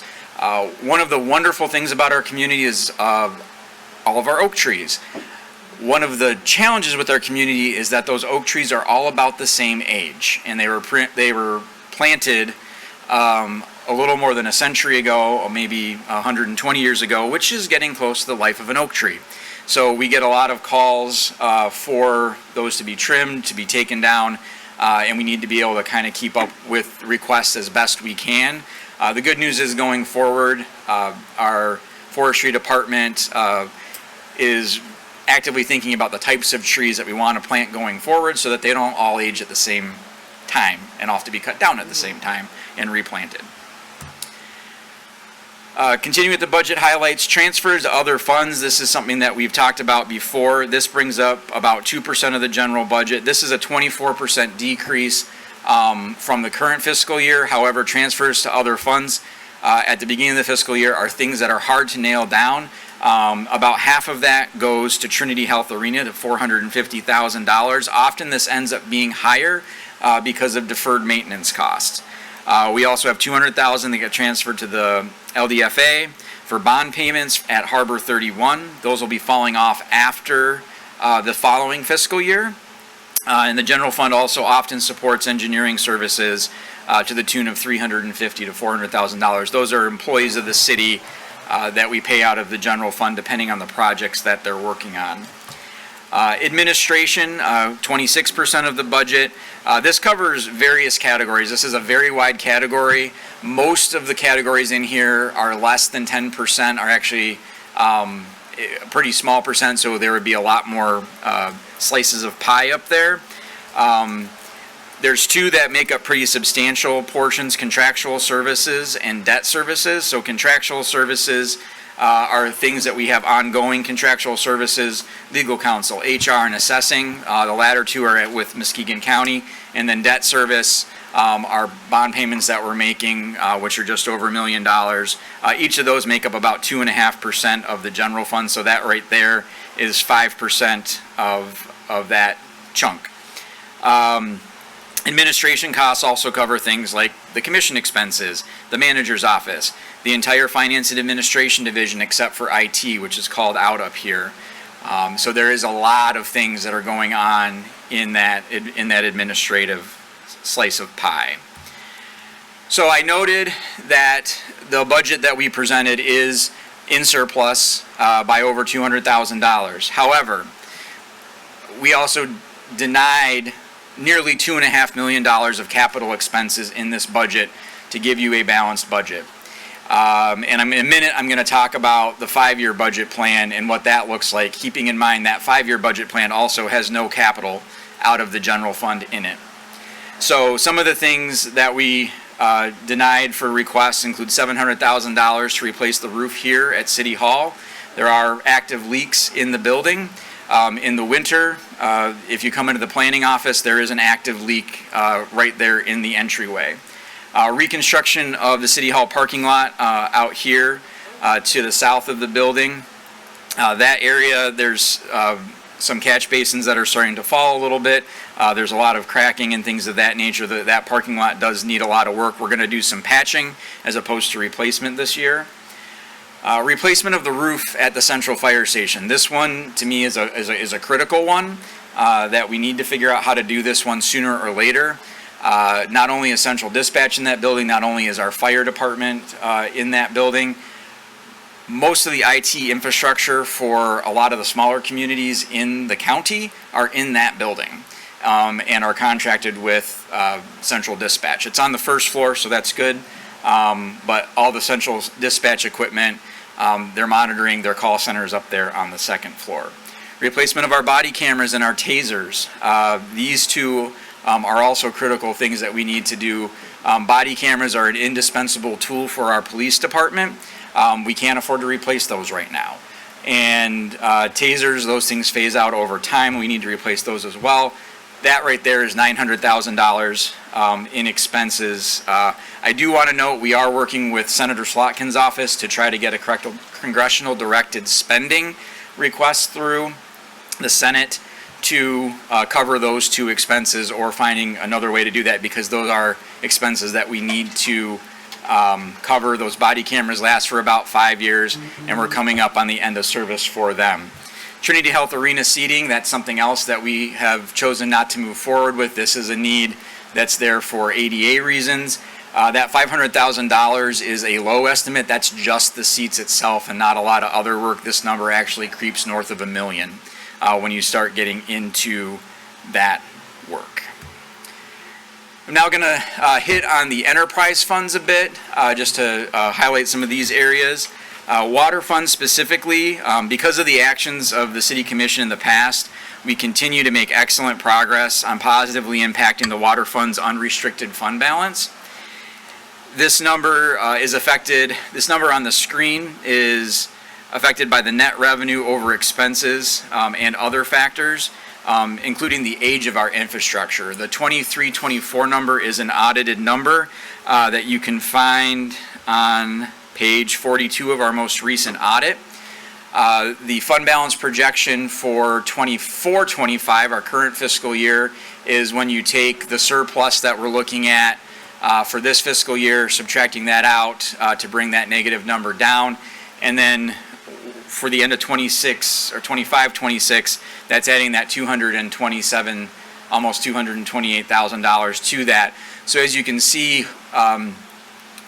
perhaps by fiscal year 26-27, the water fund will be into a net positive position. Please keep in mind, we're not out of the woods yet once that happens.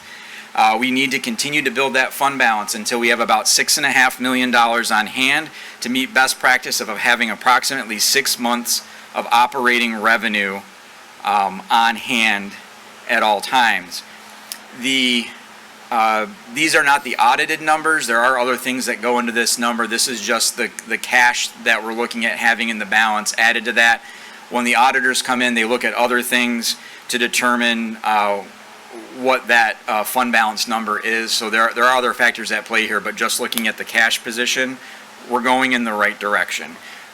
We know this is something that is not easy for our residents. We know that water is a necessity for folks, and it's something that we want to make sure that we're looking at ways to make affordable as well.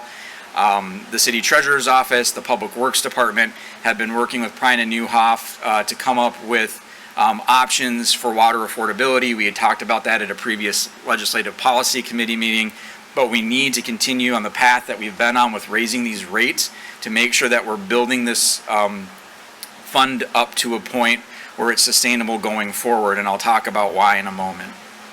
Sewer fund, also, because of actions that this commission and previous commissions have taken, the sewer fund is in much better shape than it's been in the past. The fund balance continues to grow, and we're able to move forward with various sewer projects, including this coming fiscal year, sewer work in Catherine Avenue, and deferred maintenance on 4 sewer lift stations. This is not necessarily sexy work, but this is work that we need to do to make sure that our sewer system is working. I do want to note that we are projecting the sewer fund to have a deficit this coming fiscal year of about $1.5 million. However, we're projecting that we're going to end somewhere over $7 million this fiscal year, and our fund balance minimum that we're looking for in the sewer fund is about $5 million. So we will still be above that projected fund balance number at the end of fiscal 25-26. Like the water fund, these fund balances are only based on the changes within the cash balance and not the auditor's adjusted numbers. But we need to make sure that we're continuing to work forward with these numbers because of changes at S&P when they do our bond rating. they look at the enterprise fund balances and how that impacts the general fund. That impacts our general fund bond rating. If these fund balances are in deficit, before that wasn't such a factor to S&P, but because it can be a drain on the general fund, they look at this to see where it sits. And do you have that 6 month of operating revenue? Do you have a 5-year budget plan on where these things are going to be in 5 years? Do you understand how these things work together? And these are questions that they ask us in our bond rating calls. So we need to continue both on the water and sewer to make sure that we're maintaining that 6 month operating fund balance. I also want to take a minute to talk about our historical budget data. This is important things to keep in context. When you look at our revenues from fiscal year 2015, so the 14-15 fiscal year, we had just under $25 million in revenue. In fiscal year 24, our most recently audited numbers, so 23-24, we had just north of $40 million of revenue. That's $15 million of revenue growth in 10 years. However, when you adjust that for inflation and you look at the 24 numbers as compared to the 25 numbers, that's about $5 million of revenue growth, or $500,000 of revenue growth per year when you adjust that for inflation. And then when you start thinking about what is happening with our pension costs and how much those are going up a year, $600,000, there starts to be some tightness coming in, which is what we're experiencing now. I also want to point out, when you adjust for inflation between 2018 and 2019, and then again between 21 and 22, we actually lost revenue. In 21, COVID, that was an anomaly and an outlier because of the revenue we had coming in related to COVID, and because of other steps that the previous administration and the commission took rightly to reduce expenses. So that that revenue is a little bit of a blip as well, and you can see they're above and below those trend lines, where the other ones are pretty much on target. So pension obligations, I've mentioned this a couple times, and I'm going to keep talking about this tomorrow night at our Legislative Policy Committee meeting, because I know you're, not bored from hearing from me yet. But our pension obligations, as noted earlier in the presentation, pension costs increased and now make up 10% of our general fund budget in fiscal year 26. That's stated here in orange. The blue line represents the city's total pension obligation. So everything on the blue line above the orange line are our other funds that are paying into pension. These numbers could change looking out into 27, 28, 29, because these are estimates from MERS. So if you look at everything from the green line forward, these numbers could change. There's a variety of factors that go into determining how much our pension costs are. The finance department under Director Grant has taken some very good steps to make this a much more manageable number. If Director Grant and his team hadn't done what they had done a number of years ago, these pension costs would be staggering today. And so thank you for those actions that you took, because this makes things much more manageable. The pension costs are slated to peak right now, according to MERS, in fiscal year 29-30, so the second to last bar on the end. At that point in time, we estimate that pension costs will be 12% of the general fund budget. That number will continue to grow over the next 5 fiscal years, and is projected to start coming down in fiscal year 30-31. So let's look at that 5-year budget projection from fiscal year 26 that we're talking about now, over here on the left side, through fiscal year 30-31. So some of the assumptions that we have in here, and then I'll dive into the numbers a little bit. The assumption is 3.5% revenue growth. That's about 0.5% below where we traditionally have been, which is about 4%. However, with uncertainties around everything, we were being a little conservative in our revenue growth over that period of time. So looking at about 3.5%. We're looking at 4% increases in salary and benefits.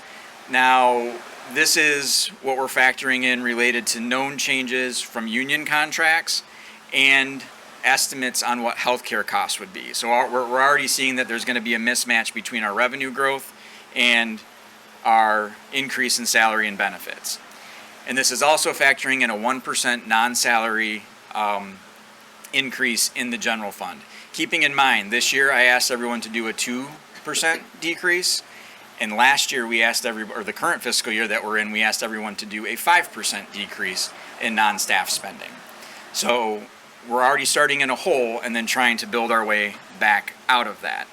I also want to point out that within this budget, sample budget that we have here, 2 fire truck payments will fall off in this 5-year period after the ends of fiscal years 26 and 28.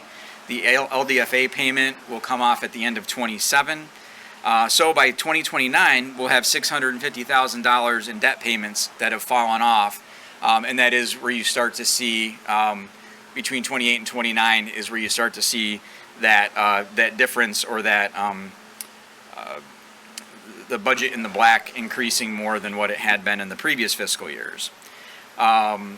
This is from salaries and benefits and then non-salary expenses, no capital projects, no changing to staff numbers, just maintaining what we have now and going forward. Keeping in mind, as I already noted, we had a $2.5 million capital fund, or capital delay in capital expenditures. My brain is not functioning, I apologize. So, looking at this, you can see that in fiscal year 25-26, as I noted, we're projecting about a $232,000, almost $233,000 budget in the black. Moving into the, and a 13.9% fund balance. And remember, 13% is the commission level that you have all set that we have to maintain. Historically, we've maintained a 20% fund balance, if not a little bit higher. Looking at next fiscal year, keeping all things the same with these factors in place, we're looking at about a $100,000 budget surplus.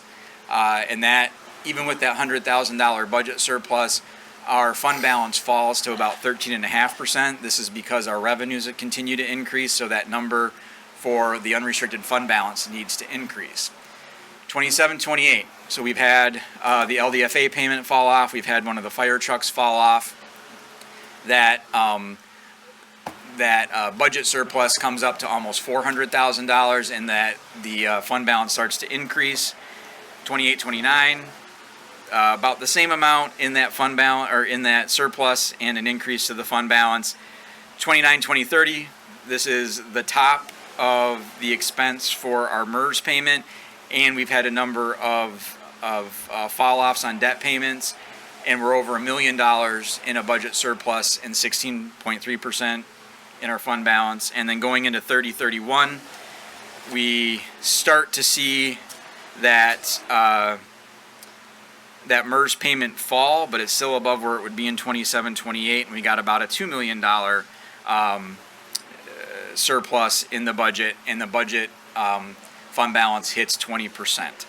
So this is a very basic budget. There is no minutia here. So this is just based on straight percentages. This is something that's been in our budget every year. In the budget book, we don't usually call too much attention to this, but after some conversations with MERS, I felt it necessary to make sure I was having this conversation with everybody to be transparent on what the next 5 years could look like. We do have options. We will talk about some of that tomorrow at LPC. We will talk about some of that at our work session in June.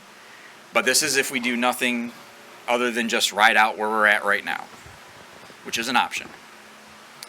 So, our challenges and our opportunities. And we have a lot more opportunities than we have challenges, so I want to be clear on that. As has been a challenge for a number of years now, recruitment and retention of police officers is a challenge. This is not unique to Muskegon. This is a nationwide phenomenon.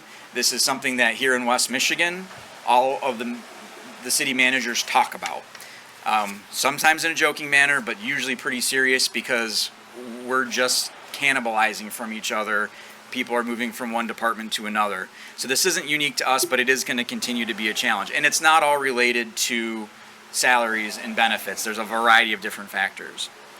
Another challenge, and this isn't unique to Muskegon either, uncertainty at the federal level related to various funding streams. And those could really come to a head next fiscal year because most of the federal dollars that we get follow a year behind where the federal government is. So the monies that we're getting this year were allocated in the previous fiscal year.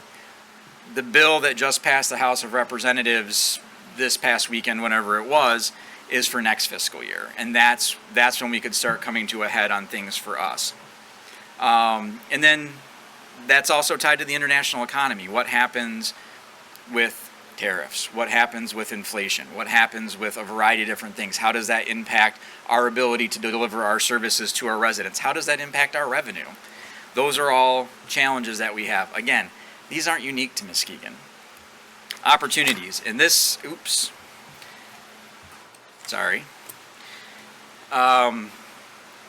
we continue to see an unprecedented amount of investment in the city. Infill housing, business development. We've got the Shaw Walker project coming online. We've got multifamily housing coming online and being built. We have Lakeview Loft Phase 2, which you'll see being constructed this fall. Adelaide Point, the growth in the Port City Industrial Park related to jobs and new employers coming into the city. Look out 5+ years and we'll start to realize savings on our climate action initiatives if we're able to afford to invest in them. These investments will positively impact property tax and income tax generation in the city related to the private sector investments I was just talking about.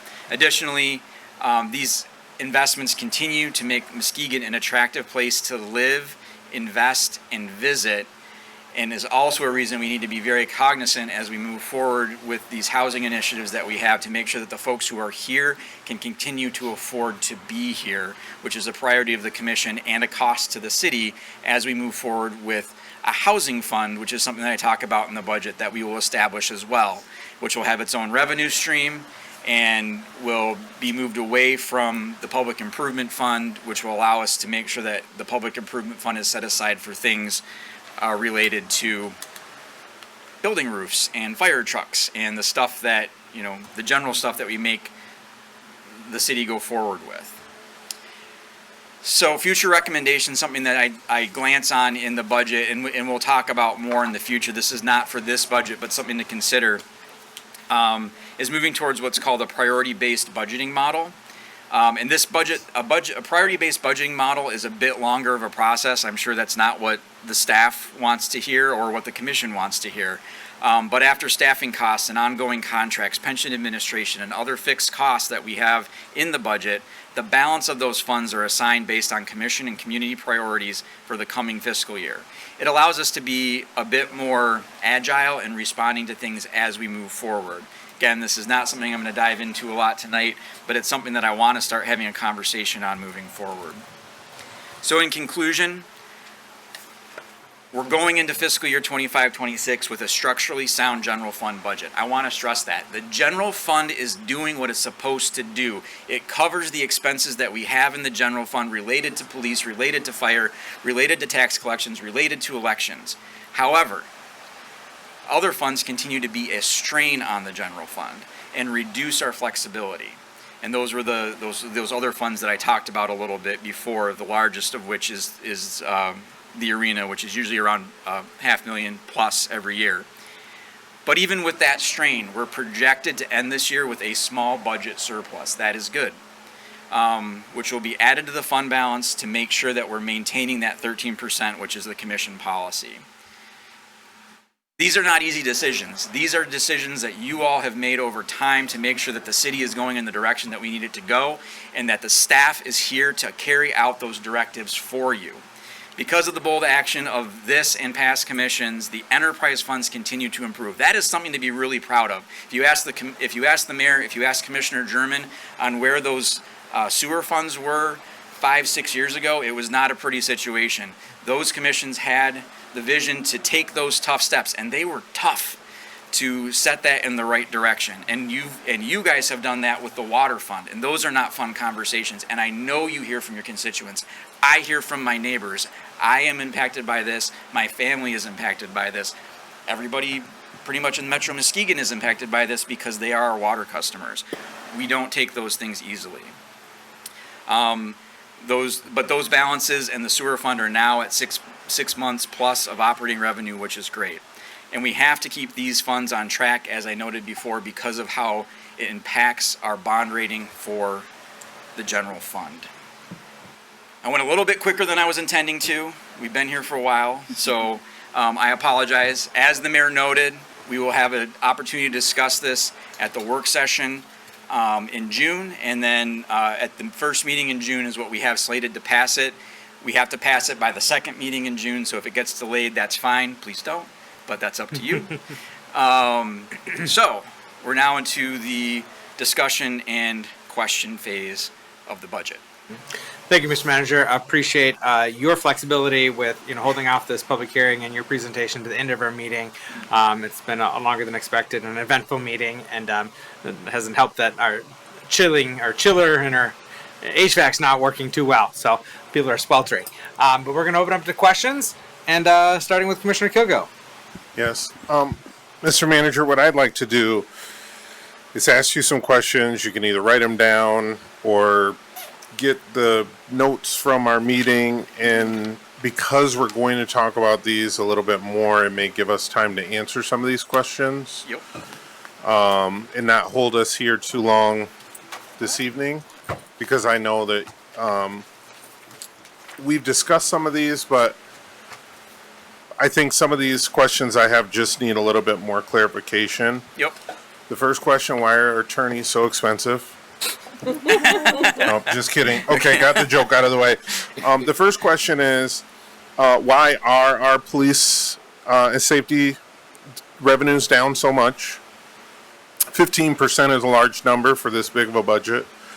My second question, what options do we have for the marina? Because that is also a strain on the budget.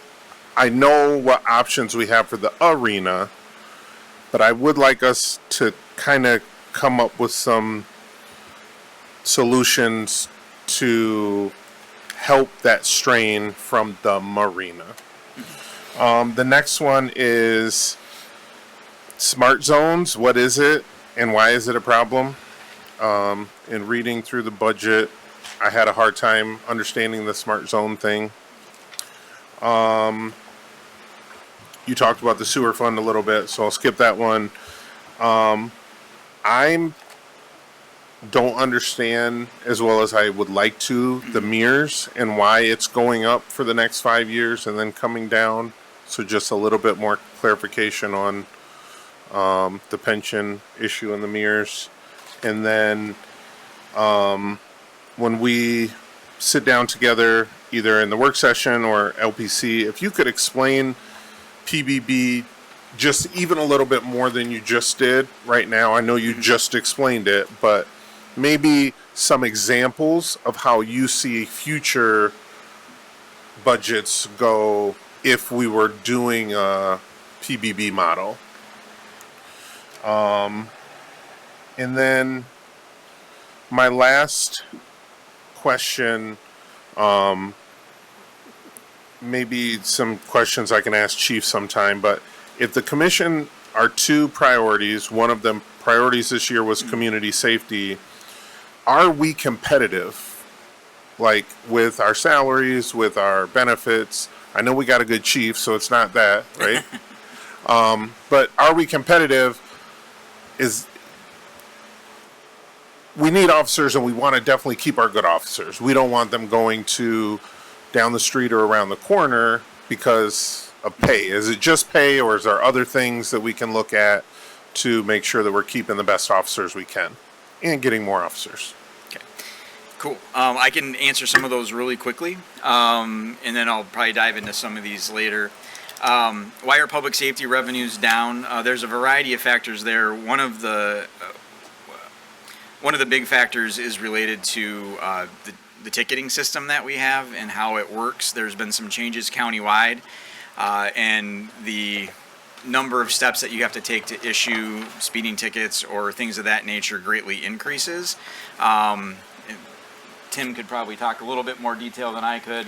There's other factors too, but that's a very basic one. There's other factors that we can dive into as well. So for clarification, I'm sorry, you're telling me it cost us money to write people tickets?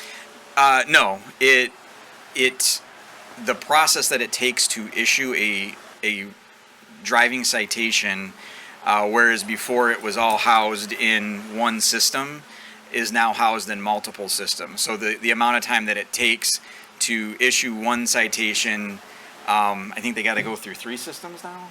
Or, yeah, okay. He can explain it better than I can. I'm sorry, everyone. I used to write tickets, so I'd love to know, I just need a little bit more clarification. So he's right, is that they have to have like 4 different screens up now on their computer, and it's very cumbersome for them to be able to issue a citation. I can tell our officers, a traffic stop is not always going to be the safest situation, so they hate having their nose into their computer.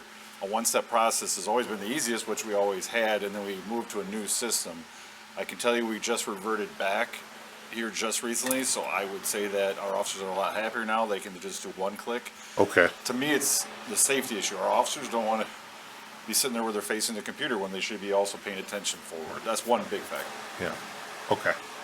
But we're changing it to a one-click system because I don't want the public to just hear that, oh, the police don't write you tickets in Muskegon, so you can do whatever you want to do. Okay. It was a cumbersome system. We used to be able to call out the stop, and it would automatically show you where you're at, and it would help populate that into the ticket. Now you had to actually hit it in 2 different areas to have that happen, and your nose is into the computer. So I can't fault our officers for feeling a little bit uneasy when they're on traffic stops and their face is so much involved in that computer. So this is one of the issues that's causes some downward decline in revenues from citations. Thank you. And there's other things at play in there as well, which we can talk about later. Options do we have for the marina? Director Vanderhyde and I have been having conversations about options that we do have there to make that revenue neutral. I will say in this, the budget that we're proposing, the marina is not slated to receive any general fund dollars. However, it did receive, for lack of a better term, extra general fund dollars in a previous fiscal year, which is allowing them to operate without getting general fund dollars in 25-26. I don't necessarily feel comfortable talking about what our options are in the marina right now, but Director Vanderhyde and I have been having some serious conversations, and he's exploring some of those options, which we'll probably bring to a future meeting with the objective of getting the marina to a situation where it is revenue neutral. It is covering its expenses or very minimally getting money from the general fund. Smart Zone, what is it and why is it a problem? So the Smart Zone is the area down at Harbor 31 where Parmenter is, where the Grand Valley Hub is. So about 20 years ago now, the city bonded for the infrastructure in that development with the idea that the development would move forward at that point in time, and the additional revenue that we would have from there through a TIF capture would pay for that debt. The development didn't occur as planned, and so it then became an obligation of the general fund to pay that debt over time. Good news is we're getting towards the end of that debt. Bad news is we had to pay that debt. So that's what the Smart Zone is down there. Smart Zones were an economic development zone that the state had in the early 2000s that were established in various communities across the state that provided very specific tax incentives. MERS payment, why is this going up so much? So the budget narrative dives into this a little bit, but basically the city underfunded its pension obligations for a number of years. Not through our own fault. We had a third party that we were consulting with, and the payments that we were making weren't adequate to cover the obligations that we made to our previous employees who are now retired. The pension obligation is looked at over a period of time. It's recalculated every year based on a variety of different factors, including market return, the number of employees you have retiring and going onto the plan, and the number of employees, former employees you have come off the plan who've passed away. The that number fluctuates because of those variety of factors, but then the unfunded portion also changes because we still have employees here at the city who are on pensions, which I believe it's around 30, Ken? 40, okay. We have about 40 active employees on the pension. So we've got about 250 full-time employees.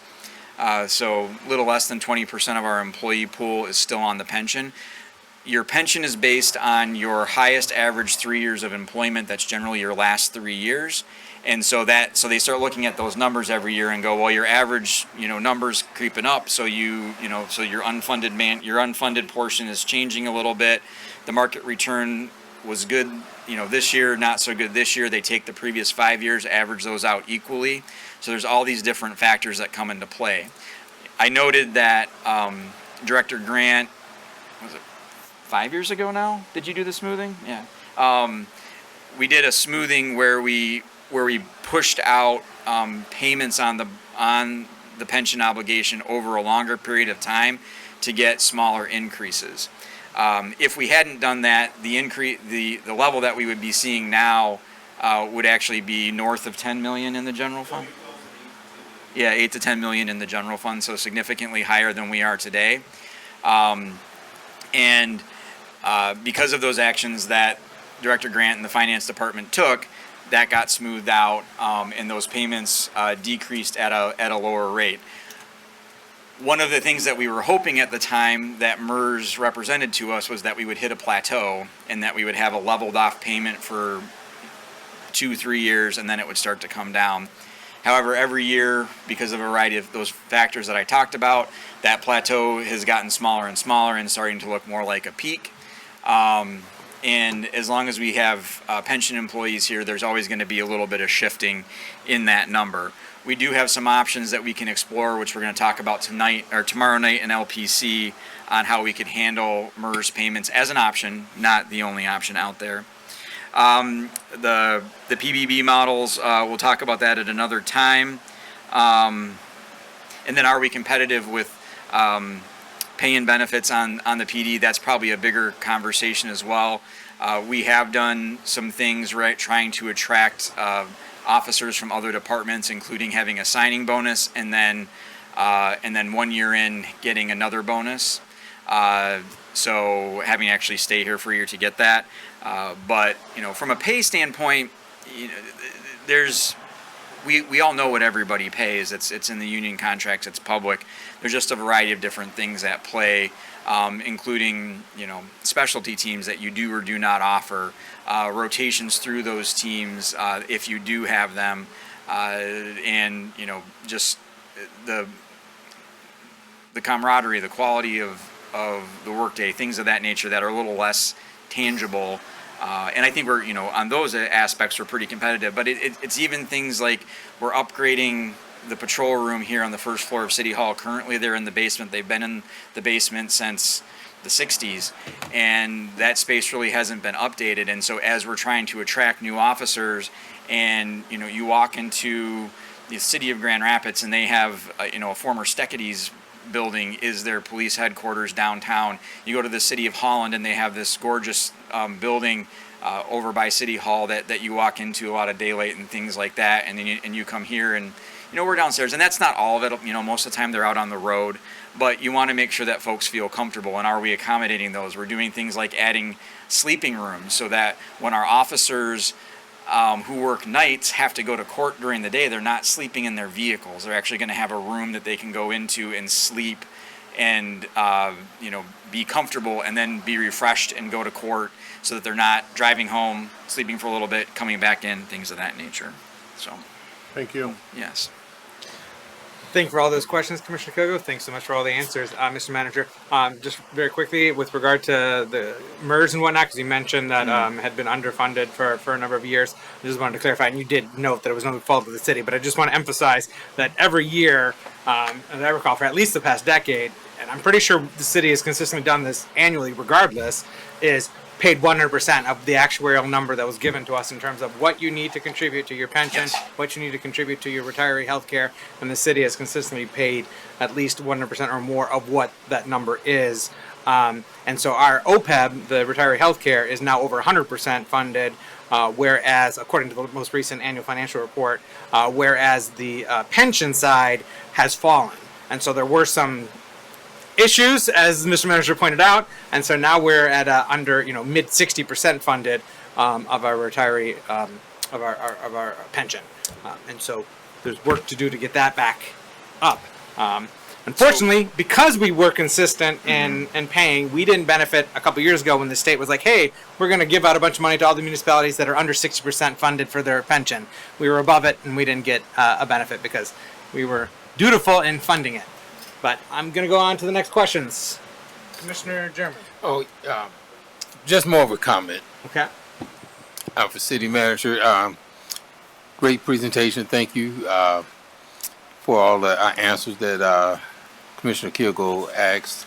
I'm just going to ask the Commissioner that I be excused. It's been a long travel weekend for me, about 30 hours total combined. So I'm really just about out of gas. So I'll see you all tomorrow.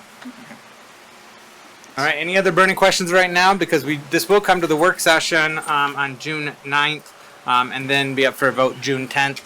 Commissioners are also welcome to ask questions by email or in person, by phone, or at the next one-on-ones with the city manager. This is still a public hearing, so we have to welcome any comments and input. But are there any other questions at this time? Okay, we're going to go to the audience. If anyone wishes to give public comment on the budget. This is for the fiscal year 2025 to 2026 proposed budget that our city manager just presented. Anyone, any takers in the audience on this budget? Okay, we're going to go to the phones. That phone number is 231-724-6721.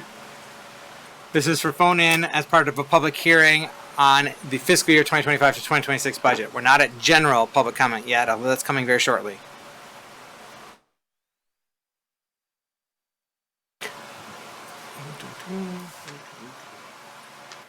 While we're waiting, are all commissioners going to be at our LPC meeting tomorrow? I heard Commissioner German saying he's going to be there tomorrow. He's going to be there. Okay. Then I'm going to, under any other business, I'm going to save some things for tomorrow. Does it sound like we have any takers for phone and comments as part of the public hearing? Commissioners, I want to entertain a motion to close the public hearing. Moved. We have a motion by Commissioner Keener, supported by Commissioner Koshin, to close the public hearing. Roll call, please. Mayor Johnson? Yes. Commissioner Kilgo? Yes. Commissioner Keener? Yes. Commissioner Borman? Yes. Commissioner Cochin? Yes. Vice Mayor St. Clair? Yes. Motion passes. Thank you. All right, that completes our scheduled business. We have any other business, and then public comment. We have no unfinished business, no new business. Now, any other business, then we'll go to general public comment. Commissioners, you have a letter that I have put on the dais for each of us. I want you to read it, reflect on it. This is a project that we've all supported as a commission in the past, which is the redevelopment of Frebel. They've tried multiple times to get a low-income housing tax credit from the state. This may be their last and best chance to proceed. So I'm encouraging us to reinforce it. I'm encouraging members of our community to reinforce it and emphasize how important the redevelopment of Frebel, which is a historic and architecturally unique facility in the heart of Jackson Hill, getting that restored so housing is available, a restored 400-seat auditorium for community benefit. There's just so many other pros and benefits of this project, but I want to see this come to fruition and that building saved. Otherwise, it's very likely going to be demolished at great expense and be our expense. And we want to use those dollars for something else, preferably. So that letter, you have it, reflect on it, and I'll ask you tomorrow if you wish to sign a letter of support, and we'll submit that. And if anyone in the community wishes to find out how they can support this project, just please reach out to me, and we'll talk, and I'll give you all the information. Ken.johnson@shoalingcity.com. Hopefully we'll get this project to come to fruition. All right, that's any other business. Commissioners, do you have anything else under any other business? Nope. Okay, we're going to go to general public comment. You still want to speak, Ms. Vigna? You don't have to. But Miss Vina joining us, Miss Vina Coleman joining us from the Jackson Hill neighborhood. Welcome, ma'am. You have up to 3 minutes to provide your remarks. Just it's about what you just got through talking about. Is that field a part of it? Will they be building on it, or it's just the building? That's the only thing. If it's the field, then. But if it's the building, yes, something needs to be done to save the building. And I agree, making it multi-use, because especially with that theater in there, that will be a good use. Even showing old movies for older Americans that are in our neighborhood and don't want to drive all the way out to West HELL to go see a movie. That building, of course, I went to school at Frebel when it was an elementary. It's a gorgeous building. It holds a special place in my heart, and I don't want to see it demolished. And the field also holds a special place in my heart because I want it to stay the field. And that's all I have to say. Wonderful. Appreciate you joining us this evening, Miss Vina, and your patience. Anyone else in the audience wish to give public comment at this time? All right, we're going to go to the phones. That's 231-724-6721. If you're calling in, this is general public comment. This is an opportunity for you to share your perspective and input with the City Commission. This is not a time for dialogue or back and forth or Q&A. Please turn down any audio in the background, and when you call in, announce yourself. Identify yourself, and if you are a city resident, which neighborhood you're calling from. And if you're not a City of Muskegon resident, which other city, village, or township you may be calling from, or other country.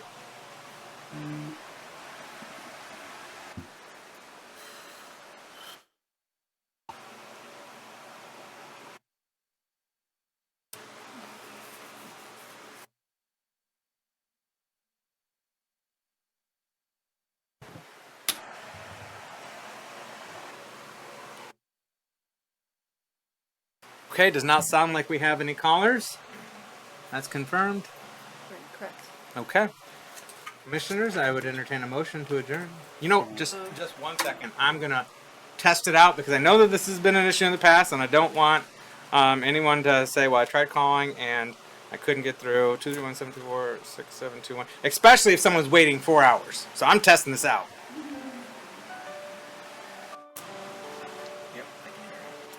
You hear it on your end? It's coming through? Yep, I picked up. Oh, you picked up. Oh, there we go. Can you turn that down? All right, then. It is confirmed that our system is working. I just wanted an abundance of caution. So thank you for that indulgence. Commissioners, I would entertain a motion to adjourn. Get a motion by Commissioner Keener, supported by Vice Mayor St. Clair to adjourn. All in favor, please indicate by saying aye. Aye. All opposed, same sign. We are adjourned. Thank you. Take care and be well. I've got all my